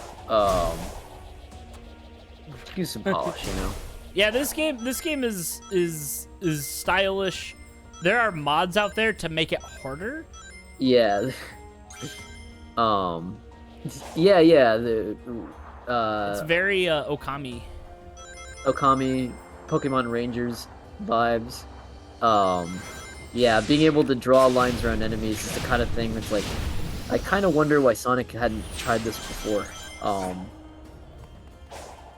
This reminds me a lot of that It really Sonic works, Adventure. I think. Oh, also, there's these little guys, and if you collect them, Oh, yeah. Yeah, but you're right. Yeah, it is some DX sort of shit, you know? And it does make sense, because, like, a lot of Sonic combat was a lot of just like, oh, press button, kill thing, right? Or here's the stage that we're giving you to run around. But I really like the draw mechanic. I like it giving you a reason to try and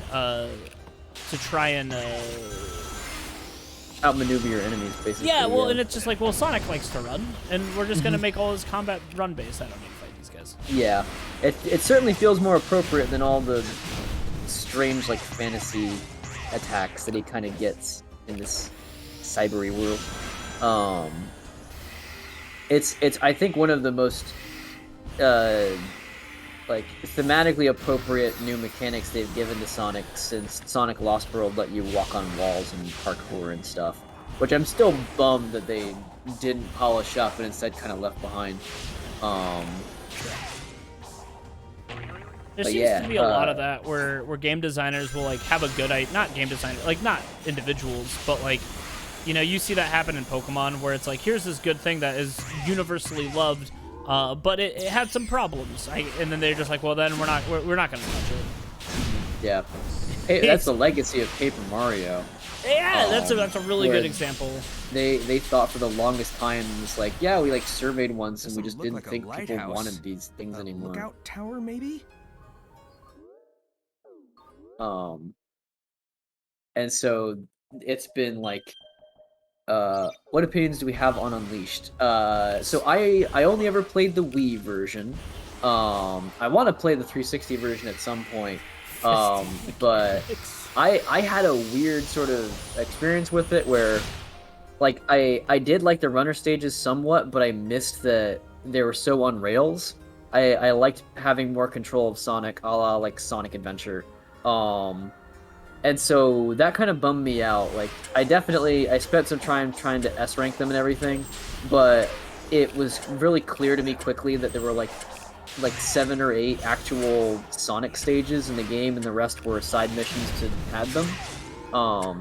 And so by comparison, having the werewolf combat, I didn't mind that much. Like, it was pretty shallow, but, like, less shallow than I thought it might be. And so that carried me through Sonic Unleashed. And for a long time, I held the opinion of, like, yeah, I think I like the werewolf stuff more than the runner segments, which is kind of blasphemy. Yeah, Sonic's wild fisting, exactly. Big stretchy arms for some reason, not relevant to werewolves at all, but who cares? Yeah, there was something nice about, like, I played it with a GameCube controller as well, as opposed to motion controls, so having those big chunky, like, shoulder triggers with the click in that the GameCube had. There was something nice about being to whap enemies with that. Yeah. I have not played Unleashed yet. It is the one Sonic game that I have not played. And Brantley and I have played. We have to get you through Unleashed. We have to get you through Colors. We have to get you through Lost Worlds. Generations. You don't have to play Lost World. You watch me play that. But yeah, we've slowly been on like an adventure to play all the Sonics. We got most of the way through Secret Rings, and then our save data disappeared, which is a real bummer. Might just have to take a marathon day at some point to go and actually finish that one out. Yeah, that game's bad. That's probably the worst Sonic game. Like I know like 06 gets hate, but as I've said before, at least it's fun. It's funny. Oh, Sonic Heroes tears me apart. I love the beginning of that game. The music is phenomenal. I really enjoy the different like teams they've paired up. And that's just, it's so cute, it's so fun. But oh my god, playing it, like there's saying like extreme crushing frustration. Yeah, I played it so much as a kid, and but there's a drop-off point where things start to fall apart. I want to say like Rail Canyon is where like the mechanics of the game no longer had enough thorough like time and testing to work consistently, and so you'll get these cases where you'll try to leap off of a rail and you'll just totally just fly off and die because of it. No, Rouge was in Sonic Adventure 2, which is my favorite Sonic game. It's actually in like my top 5 games of all time, in terms of just like legitimate video game. I love that game, but yeah. Oh yeah, the casino level fucking sucks. I do game development and teach game development as like my current job. So like I'm a teaching assistant at a university teaching game dev, and I kind of figured like now that I've like done some game programming, like you know what, I bet if I go back and I play the Bingo Highway mini game, I might understand why it feels janky. I have no idea. Every time I play it, I honestly can't figure out how they orient your controls. It feels like they're just scrambling them sometimes. The physics are wonky, and like sometimes the stage will just tear you off to one edge or another. It's the most baffling thing ever. And it does make it a little bit fun because it's so buck wild, but it's just like mentally impossible for me to ever actually skillfully understand how to complete those sections of the game. I think my favorite thing about the Casino Highway stuff is that there will be times where you can switch your characters for some reason, and your partner characters will die. Like they'll just fall off.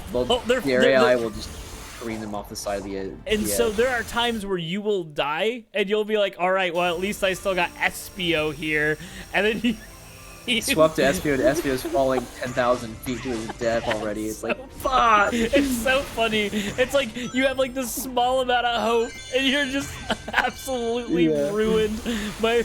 It's so good. It's like Knuckles, and you swap to Knuckles, and you're already hitting the death plane. It's like, so good. That's so good. I think the toughest part of that game though is just the length of time you have to spend on like the robot boss fights, where they'll just send waves of enemies at you on a circular platform. Those are like crushing. As a kid, I'm sure I had more patience for it, but as an adult, those missions last like, it's gotta be 10 minutes or more of just you like beating on enemies. Oh my god. And when the combat in Sonic Heroes can be a little finicky, sometimes your homing attack won't quite hit the way you want it to, you can just accidentally wipe out like 7 minutes of killing robots off the edge and then just have to do it all again. I'm interested in this. That was what really broke us when we went back and replayed it. They're so bad. But I still have a soft spot in my heart for it. There's some good ideas. The first levels were like you're able to switch, and it's like, oh, it makes so much sense to switch here. Gotcha. And then like the first levels are very meticulously built. Oh, great. The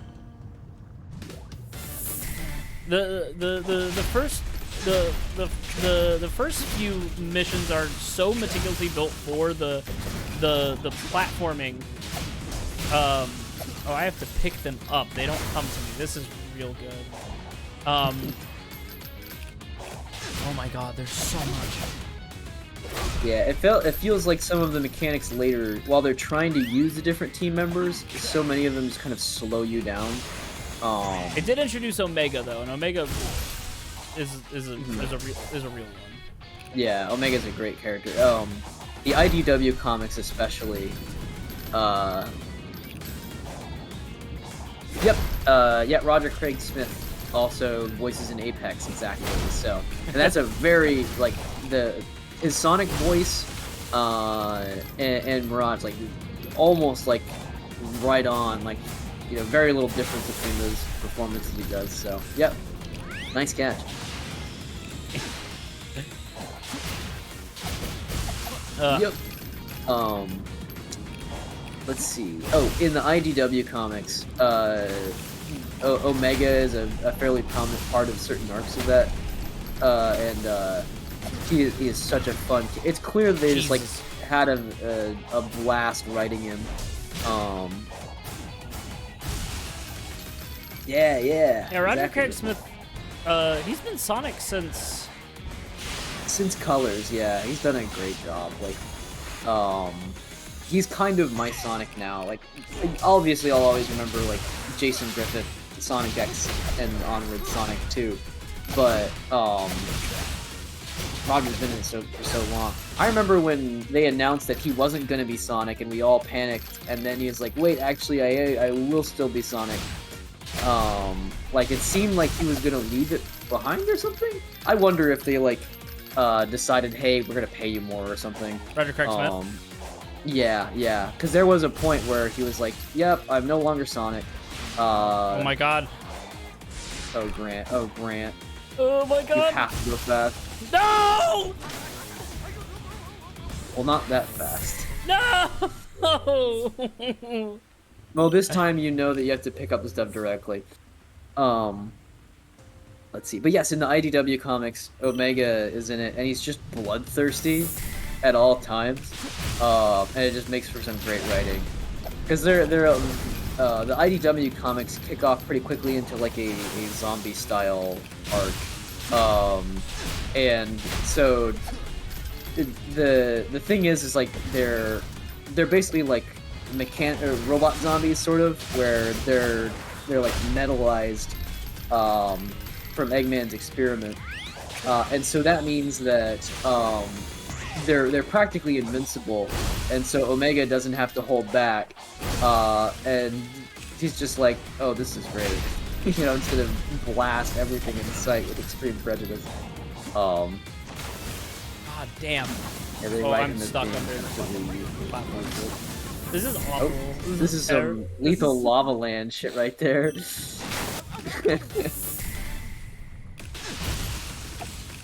Hey, wait a second.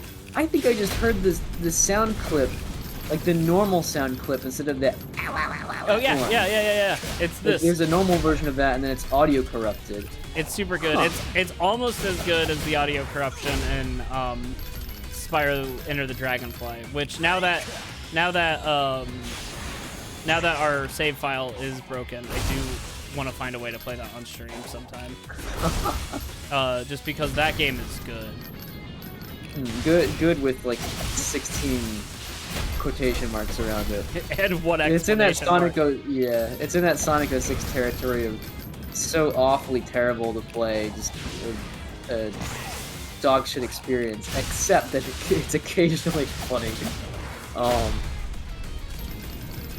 Yeah, I wish we could have gotten you to credits, because there's a graphic of sparks in the end credits, and it's fucked up so that the eyes are flickering. That's super good. And it's just so thematically appropriate for what that game is. That game might be the worst game I've ever played. It's rough. Like, I'm trying to think of games that are worse. And like, I think that game is the worst game I've ever played. Like, I played games that are supposed to be bad, you know? Like, they're kind of, like, made to be a joke, like, terrible experience. But I think that might be the worst game I've ever played.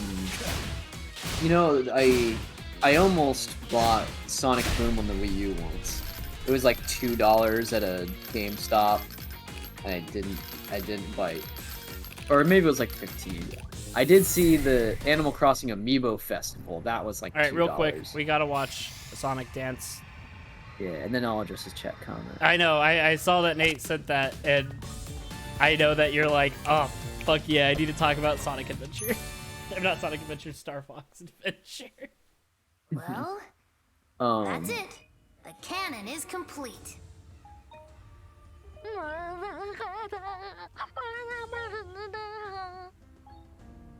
Did I get the wrong parts? No, their hero didn't show. They're worried something's happened. It's like how I couldn't handle it after Infinite attacked. One wrong turn and I fall apart. What the fuck? This game's just like, I'm going to reference every single Sonic game that's in existence. Listen yeah, well, I mean, this is Ian Flynn, the IDW, one of the IDW writers, and that's very much his style. Okay? He came in a time when he had to wrap up a ton of leftover bits and pieces from the Archie comics back in the day. And so that's kind of his style is, alright, let's sweep up all this garbage and tidy it up into something that makes a little bit of sense. Which he's good at it, but it does mean it's very reference heavy. And it's kind of like, it's carried into his current work, even though he's got current control, I think. And he probably enjoys it too. But yes, I don't know if there's hope for Star Fox, but as someone who very much enjoys the weird Star Fox spin-offs, I sure hope so. I honestly, I have Star Fox 0 sitting off the side that I actually want to go through and play sometime, but the gyrocopter levels were just so slow that I said, yeah, I'll come back to this later, and then I never brought it back up. I loved Star Fox Adventures and Star Fox Assault. There's just something about it that clicks with me. They're not like perfect games by any standard. There's no such thing as a perfect game, but there's like something specifically with me and my twin brother that just hit some spot for us. That when we've tried to get other people into Adventures and Assault, just totally bounce off. Yeah. I remember we played Assault. We played all of Assault that one time. A good amount of it. I sat down on the couch and said, "All right, everyone, I'm playing Star Fox Assault, and you're in the room." So, I mean, here we go. This was in high school when we played it. Okay. So before that, okay. Yeah. I love the stupid lights. They just like slightly bump into, they shatter. Yeah. No, we played Star Fox Assault, and we did the multiplayer too, which is the multiplayer is goofy and unbalanced, but kind of fun for that result. Like, the characters have different stats, which is kind of fun, but if you unlock Wolf, he just has, like, the best stats, no matter what. Like, regardless of trade-offs, he just is, like, he has the best stats. Yeah, I did love in the multiplayer for Star Fox Assault, if you were, like, the player most behind, like, if you were, like, on your last life first, compared to everyone else, they would give you this weapon called the Demon Launcher, which was an instant kill. I think it pierced through barriers and it homed in. Dad killer level strats. Yeah. Oh man, I remember really wishing that game had some sort of cooperative mode. Mm-hmm. Yeah, they did have spots in the levels where, like, they'd have some large levels where they'd hide other Star Fox characters, like, hey, here's Slippy, he's up just in in this section of Sargasso hideout. We could just go find him. That would have been a nice place for co-op to exist, I think. Bill! Yeah. Well, and then there's the one on the DS that you really liked. Oh, Star Fox Command. Yeah. I dug that game too. I don't know many other people that did. I managed to use the touchscreen controls okay. So each time you get all 7 Chaos Emeralds, you do a big boss fight. Yeah, you do this big ass boss fight, and then you lose them.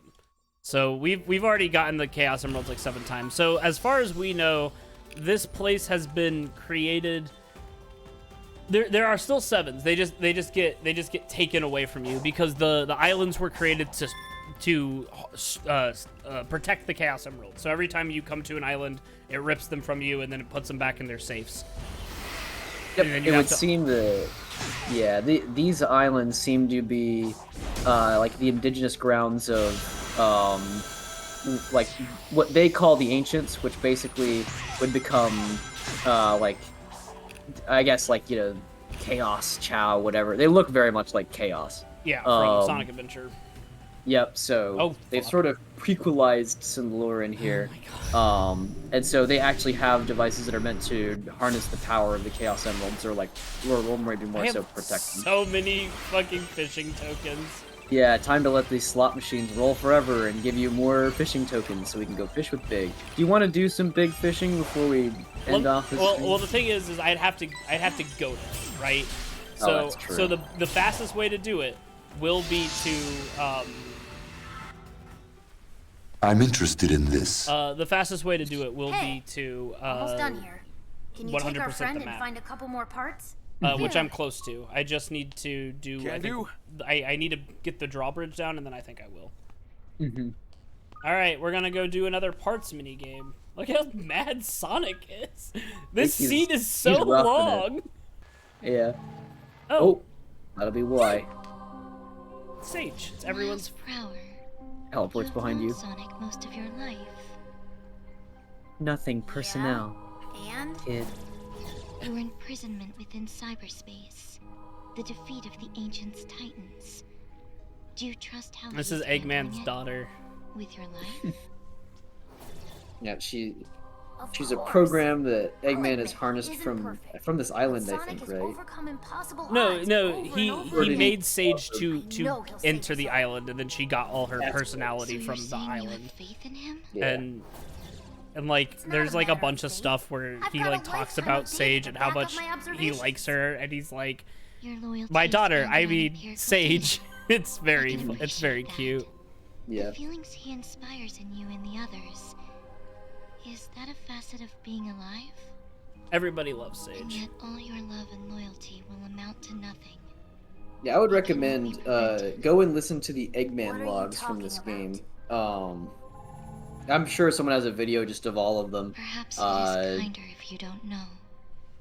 It's fun monologuing from Eggman. And he gives some like insights that you're not like he'll talk about the different characters, and he talks about like how he respects Tails as a fellow scientist, or how like he thinks that Amy is being held back by her reliance on Sonic. It's very fun. There you go. I'm dead. I'm dead.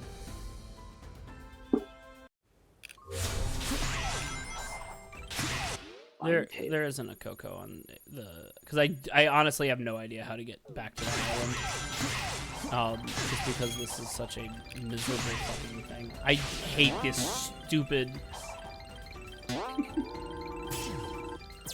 You know what?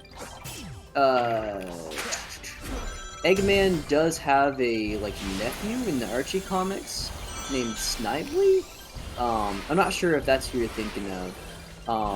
Then of course there's Maria. He actually talks about Maria a little bit in the Eggman logs. In the Eggman logs. It sort of talks about how he didn't know her that well, even though she was like family basically. She was Maria. She was his cousin. But like they're just What kind is of your end estranged, goal? sort of. Yeah. And so he kind of Eh, laments it that varies. in the Sometimes logs. it's a spinning sign, sometimes it's a big old ring. No, That was a good joke. I mean, what do you want to accomplish? What's your end goal? Oh. Fucking good. Gather up the Chaos Emeralds and save my friends. And you're sure that is wise? Kind of the story of my life. And the voice that commands you? What if it is leading you to disaster? If they want to start trouble, I'll stop them too. You certainly make it sound simple. But your arrogance will be your undoing. Look, either stop being cryptic and tell me what's going on, or skedaddle. Oh yeah, Rookie. So Your that opinion I'm is- interested. This is from Grant's stream deck. So he likes to toss that in there whenever we're going to talk to a character. But he has a whole array of fun things he's wanted to exercise since this is, I Nice think, our find. first stream Take it on over to since Tails. he's I'm gonna had keep the moving. stream deck stuff. It's our second stream. Second. Okay, yeah. Kart racing. It's great. No, we need to You- set up. We how need many to- how many total do you have? Sound effects? I have. It's about time. Report. I After have. reviewing your entire 14. campaign history, That's- I have right found now. You know the what? most That's a optimal lot. course of action is to create an alliance with Sonic. What? Not But this shit together again. you Yeah, we need to started set up. hard. We need to set up like Overcame bit, Neo-Metal. like You- redemptions and I don't stuff. want to hear it. Eventually. Alliances were purely out of desperation. But time is running Yeah, we have out. the sound effects rigged Don't up wanna for hear it. them for all the Find me different another alerts and option. things, but since we don't take bits, we don't take donations and stuff, then Your tenacity is legendary, but I yeah. do wish you'd reconsider. But you can do stuff like that. Just like sitting in chat will get you like free bits. Not even bits. It's just like little like points that you can redeem for like. the channel points. Yeah. Yeah. I don't know what our channel point rewards are. We don't have it. Yeah. We should guess set that- that up sometime.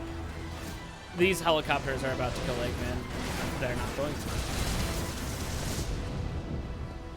I've lost count of how many times you've saved me from the hazards here. It is my function. I live to serve. You've exceeded your function. I'm very impressed with you, Sage. No, I'm proud of you. Oh. I like how Sage is like, so Eggman, everyone is trapped in cyberspace except for Sonic.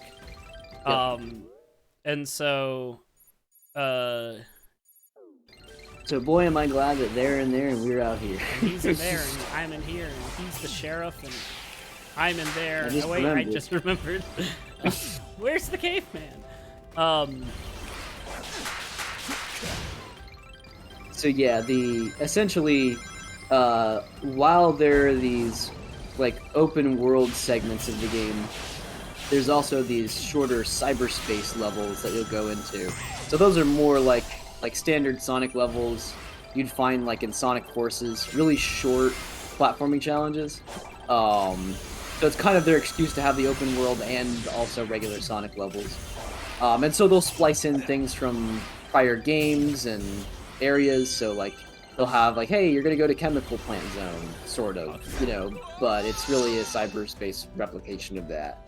Or like, hey, here's a bunch of Sonic Adventure 2 like roads and helicopters and whatever. Yeah, so you kind of dice that all in. I bet we're gonna drop this drawbridge and then we can go fish with Big for like 10 minutes. Squid. Squid. See ya. Oh, I got 30 more coins. Congrats. You can fish 731 times Actually, this and one never get tired. this one requires 4. Ah, okay. So they do increase the payment for each fishing spot. Yeah, that's right. Big is also here, though he's... Oh, I just got 200 more coins. Oh. So Big is kind of on the island, not in cyberspace, but also not, like, Squid. What's Big's deal? He just was like, hey, Sonic. And you're like, Sonic, I mean, Big, what are you doing here? He's like, oh, I'm just here Sonic? and I just like to Am I a burden I like to you? to fish here sometimes, and it's like Wow, and how did you come to this well-thought-out concern? wild, like, Whenever implication there's a that crisis, Big can travel running through away or cyberspace standing at on the will. sidelines. You're That's not always true! In rescuing Sonic me when Adventure all I 2, you do were is in a follow fucking you mech! around. And you were shooting things! And you were shooting the police! Literally, Tails, you have never... Who was it who stopped Eggman from blowing up Station Fucking- Square, huh? And who broke me out of prison, or saved me from the Deadly Six's trap? Then I'm wildly inconsistent. God. I like that. It's like you Dude, relax. fought the police for me.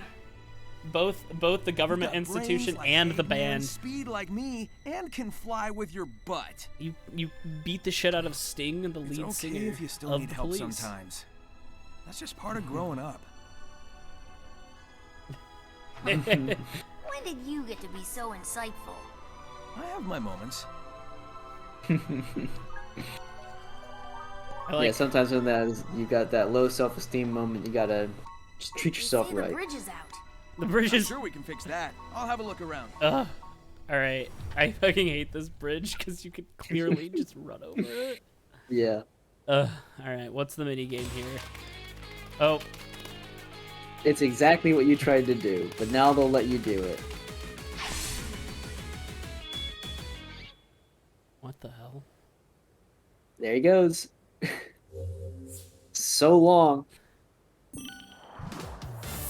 You didn't need to jump this high. Gotta go extra.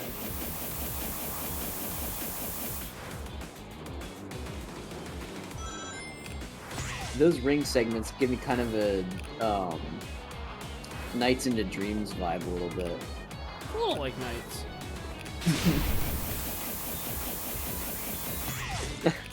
Rookie said, I think you fucked Betty and Veronica in a comic book once? Wait, no. Yes? Anyways, not the point, Tails. God, the Archie comics are fucking wild. Sonic, you still have memories of the Super Genesis wave? Those are not canon. Damn it. Why was I supposed to know that would take me up? It's a surprise, it's fun. It's not. It's mean. This is a awful minigame. Ow. Zoom, zoom, zoom. I remember when they put these into Shadow the Hedgehog. Oh I don't my remember. god. If I lose because I gotta watch this bullshit, I'm Failed. I'm so mad. You just weren't fast enough to touch ground. I guess I could really say though that mechanic that started in Sonic Adventure 2, where you'd have the vine swinging and you could like hold the button down to drop a certain. Oh my god, how are you oh, is it it's just the rings. Okay. Stupid.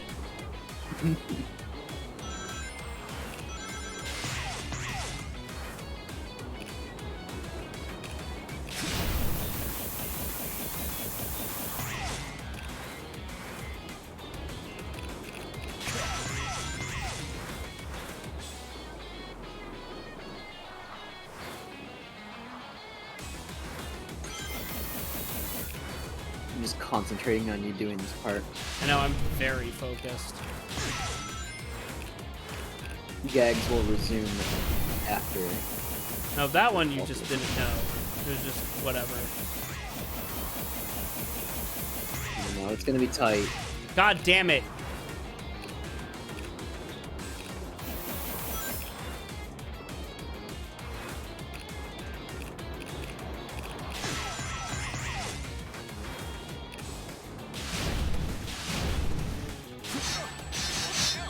Holy shit. Oh my god, that was a lot of ring. So mad. I'm so angry. This is so stupid. Yeah, You got yeah. this.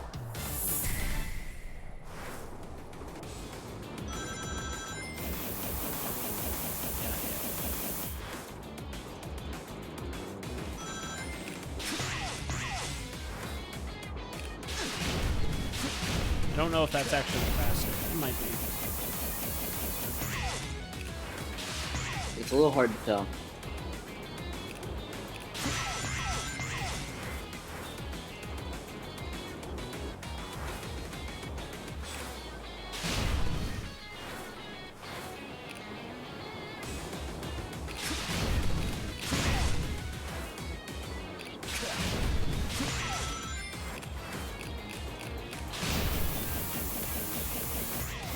I almost didn't go through the center one again. Fuck, I hate. I hate this entire thing. If you don't make any more mistakes, you might get there. This guy stopped spinning. Oh my god, go. Go, come on, come on.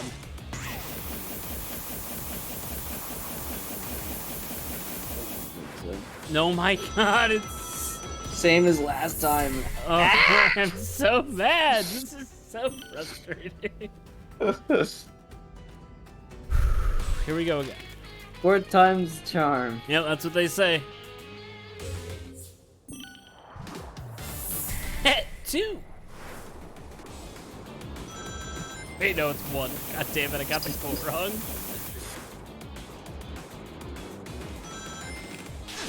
Sonic, you already touched the ground. Just stay there. No, I have to do it faster.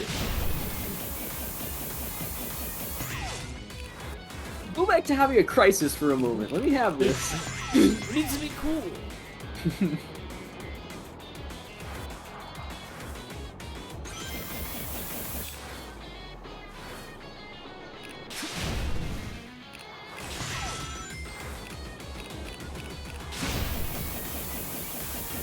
Do it. Hurry up.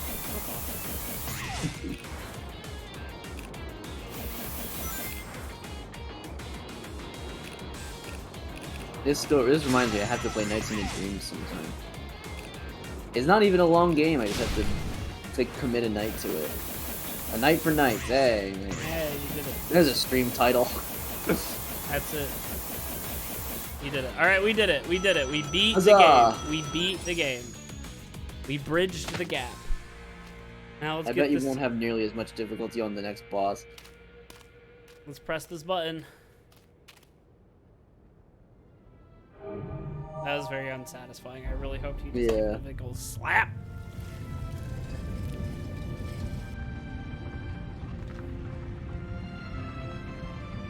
And here comes the drawbridge. We did it. We did it. Do I get a Chaos Emerald? I do. Let's watch Sonic do his stupid dance.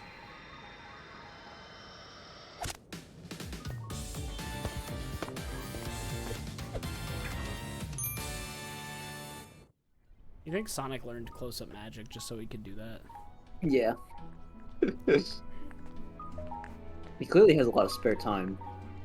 They say He this doesn't was work. the last of the defensive measures. Way to go. Your hero will be thrilled with all your hard work.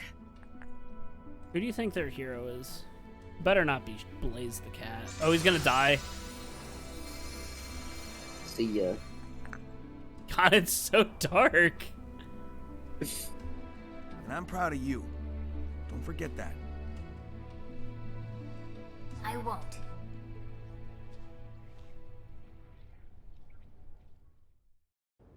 Alright. I believe that once I complete this, this will give us 100% of this island, and I can fast travel to Big real quick.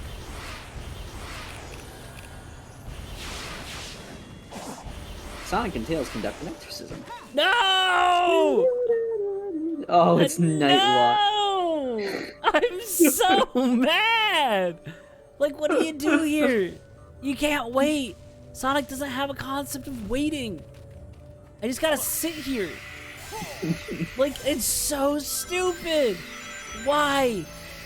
Why? Well, how about this? How about this? Why don't you tell everyone about your other favorite Sonic open world game, Big's Big Adventure? Big's Big Adventure. If you're looking for the that there is if you were to argue that this game should be sued, if Sega should be sued for what they did because of Big's Big Adventure, then there is an argument to be made there. Big's Big Adventure is like a Big's Unity. Big World, I think. Maybe that's. Whoa! That's it. Albatross. Oh, it's Fortress. I don't want to fight you. No. Yeah, there it is. Big World. I'm gonna send it into chat because it's legitimately fun to play. If you liked the fishing minigame from Sonic Adventure and you just wish it was bigger and the Chaos Emeralds were involved. Yeah. I mean, I guess I could fight the Fortress.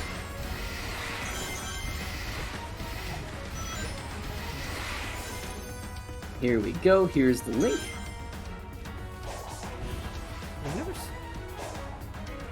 Yeah, so if you're like, I wish I could do fishing mini games with an open world in between, and there you go. It's free. Truly a phenomenal experience. It's free to download and play. Takes maybe. I think it was 3 or 4 hours for us to complete. Yeah. Very satisfying too. Yeah, once you learn on the speed run.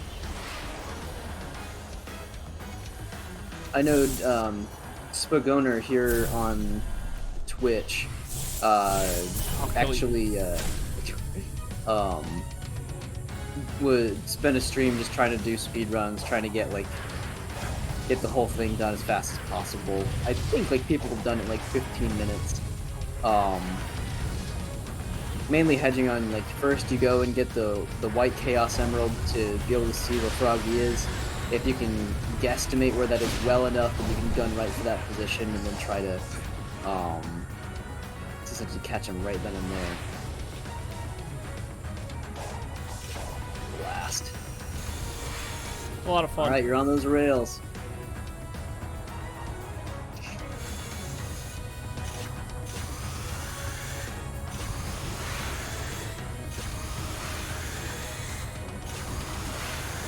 That effect reminds me a little bit of F-Zero, where they have the patches that will refill your boost as you run over it, so you're allowed to just hold boost forever. And that's that F-Zero game we played.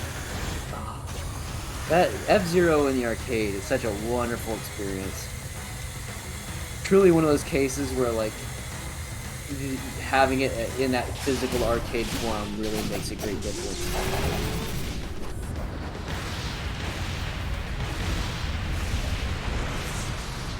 Yes. Good cosplay. Good cosplay. Oh. I like that it bounces. I think that's a really good idea. Is it dark? Does this count as dark? It's probably getting close, so you want to run over there. At least I think it is. I'm hoping this is dusk as opposed to... This one might be the coolest. Sonic, I don't think you're being honest with that.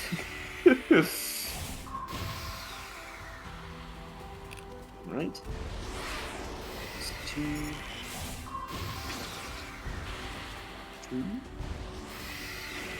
Four. Fucking shit.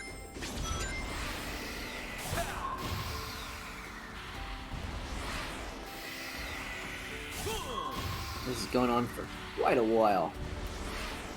Then again, I guess the last one of these did too. There we go. Chaos Island Hey, Explorer. alright. We did it. We got all... You got a power plum. We get a power plum. Oh, there's a guy here. We did it. We have explored all of Chaos Island. We can now fast travel to all the portals, which makes this significantly less bad. But before we go, let's go fishing. Yeah. It's hard to believe that we started this stream with none of the chaos. We had 2, I think. Yeah, this game's not particularly long if you really focus on it, but hey, Sonic. This is the best part about the game. Welcome back. Would you like to try?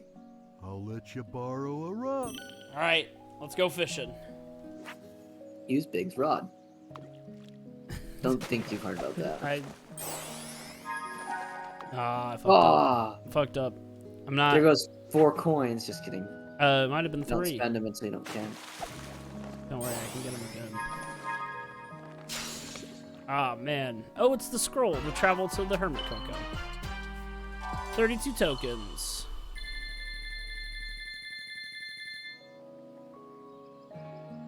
I like that this implies that Big is holding, like, Coco hostage for fish.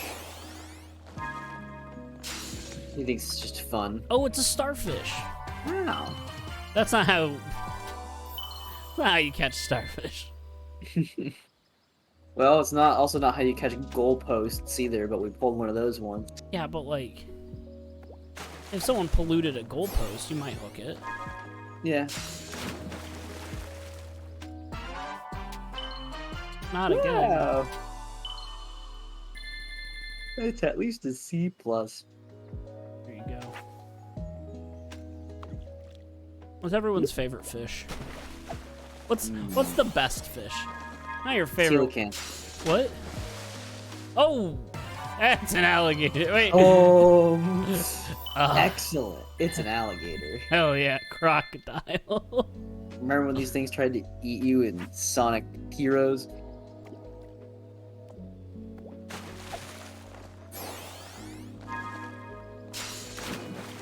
Favorite fish? Yeah.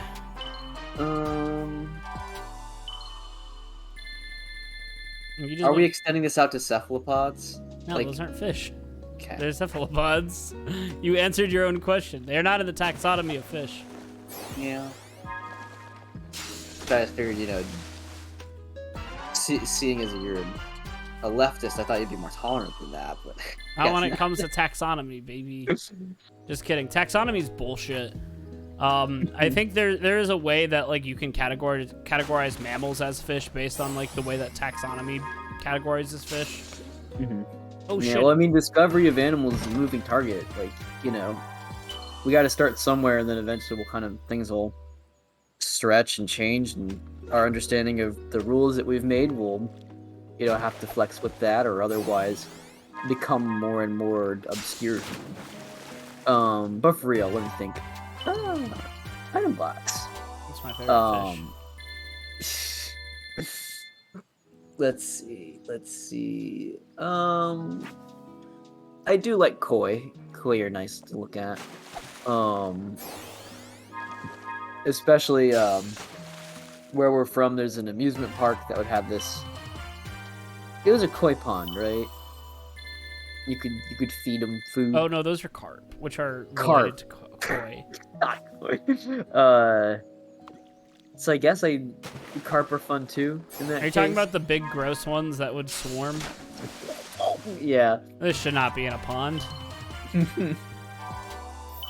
Yeah, no, those are carp. But I think koi are a type of carp, so yeah.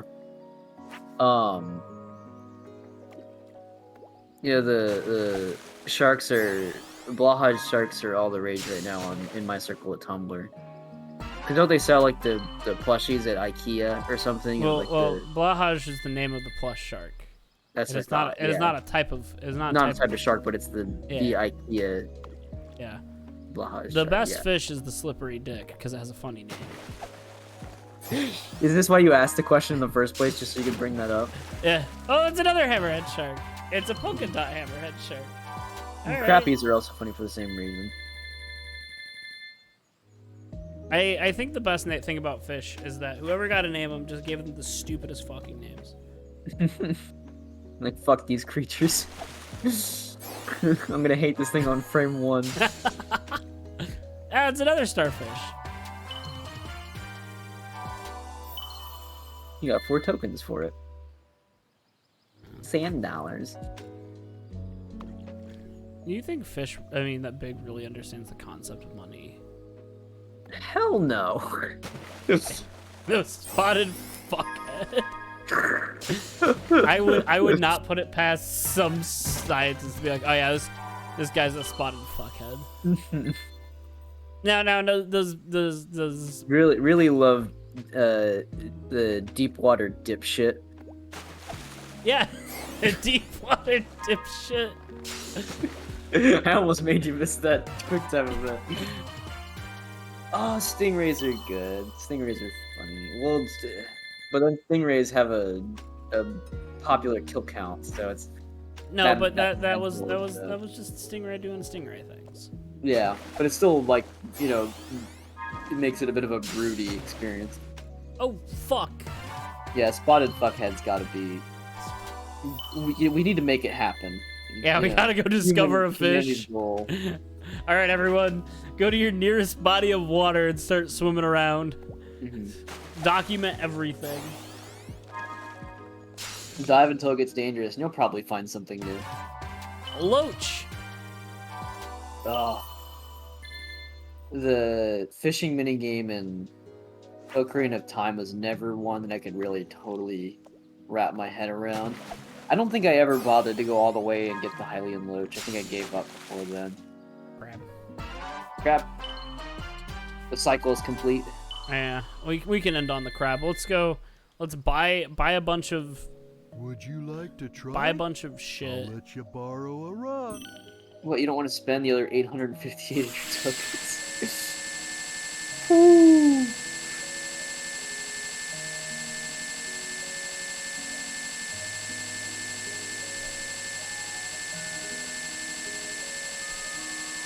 Oh my god. I'm out.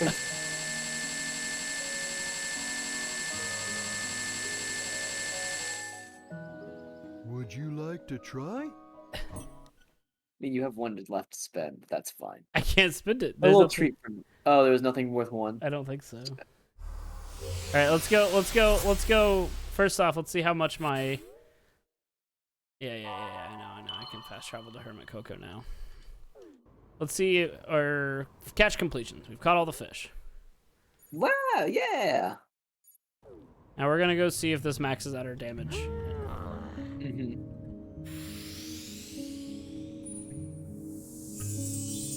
I wonder if they let you buy more than you're allowed to have. That's what I was wondering, but... Alright, Sonic is too powerful. Alright. Oh, that was a good stream. It was fun. Thursdays will probably be our more common days because Brantley's schedule has changed.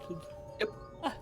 If you like what you listen to, go check us out on YouTube. We just posted our Lycoris Recoil review, which is a pretty good show. You can follow us on Twitch or follow us on Twitter. I don't really tweet that much, but it happens. If you want to see more of our Twitch shit, we upload all our VODs, so you can see how many times we repeat the same topics. Because now that I think about it, I'm pretty sure we talked about our favorite fish before. And I think I said spoonbill. Spoonbills are cool.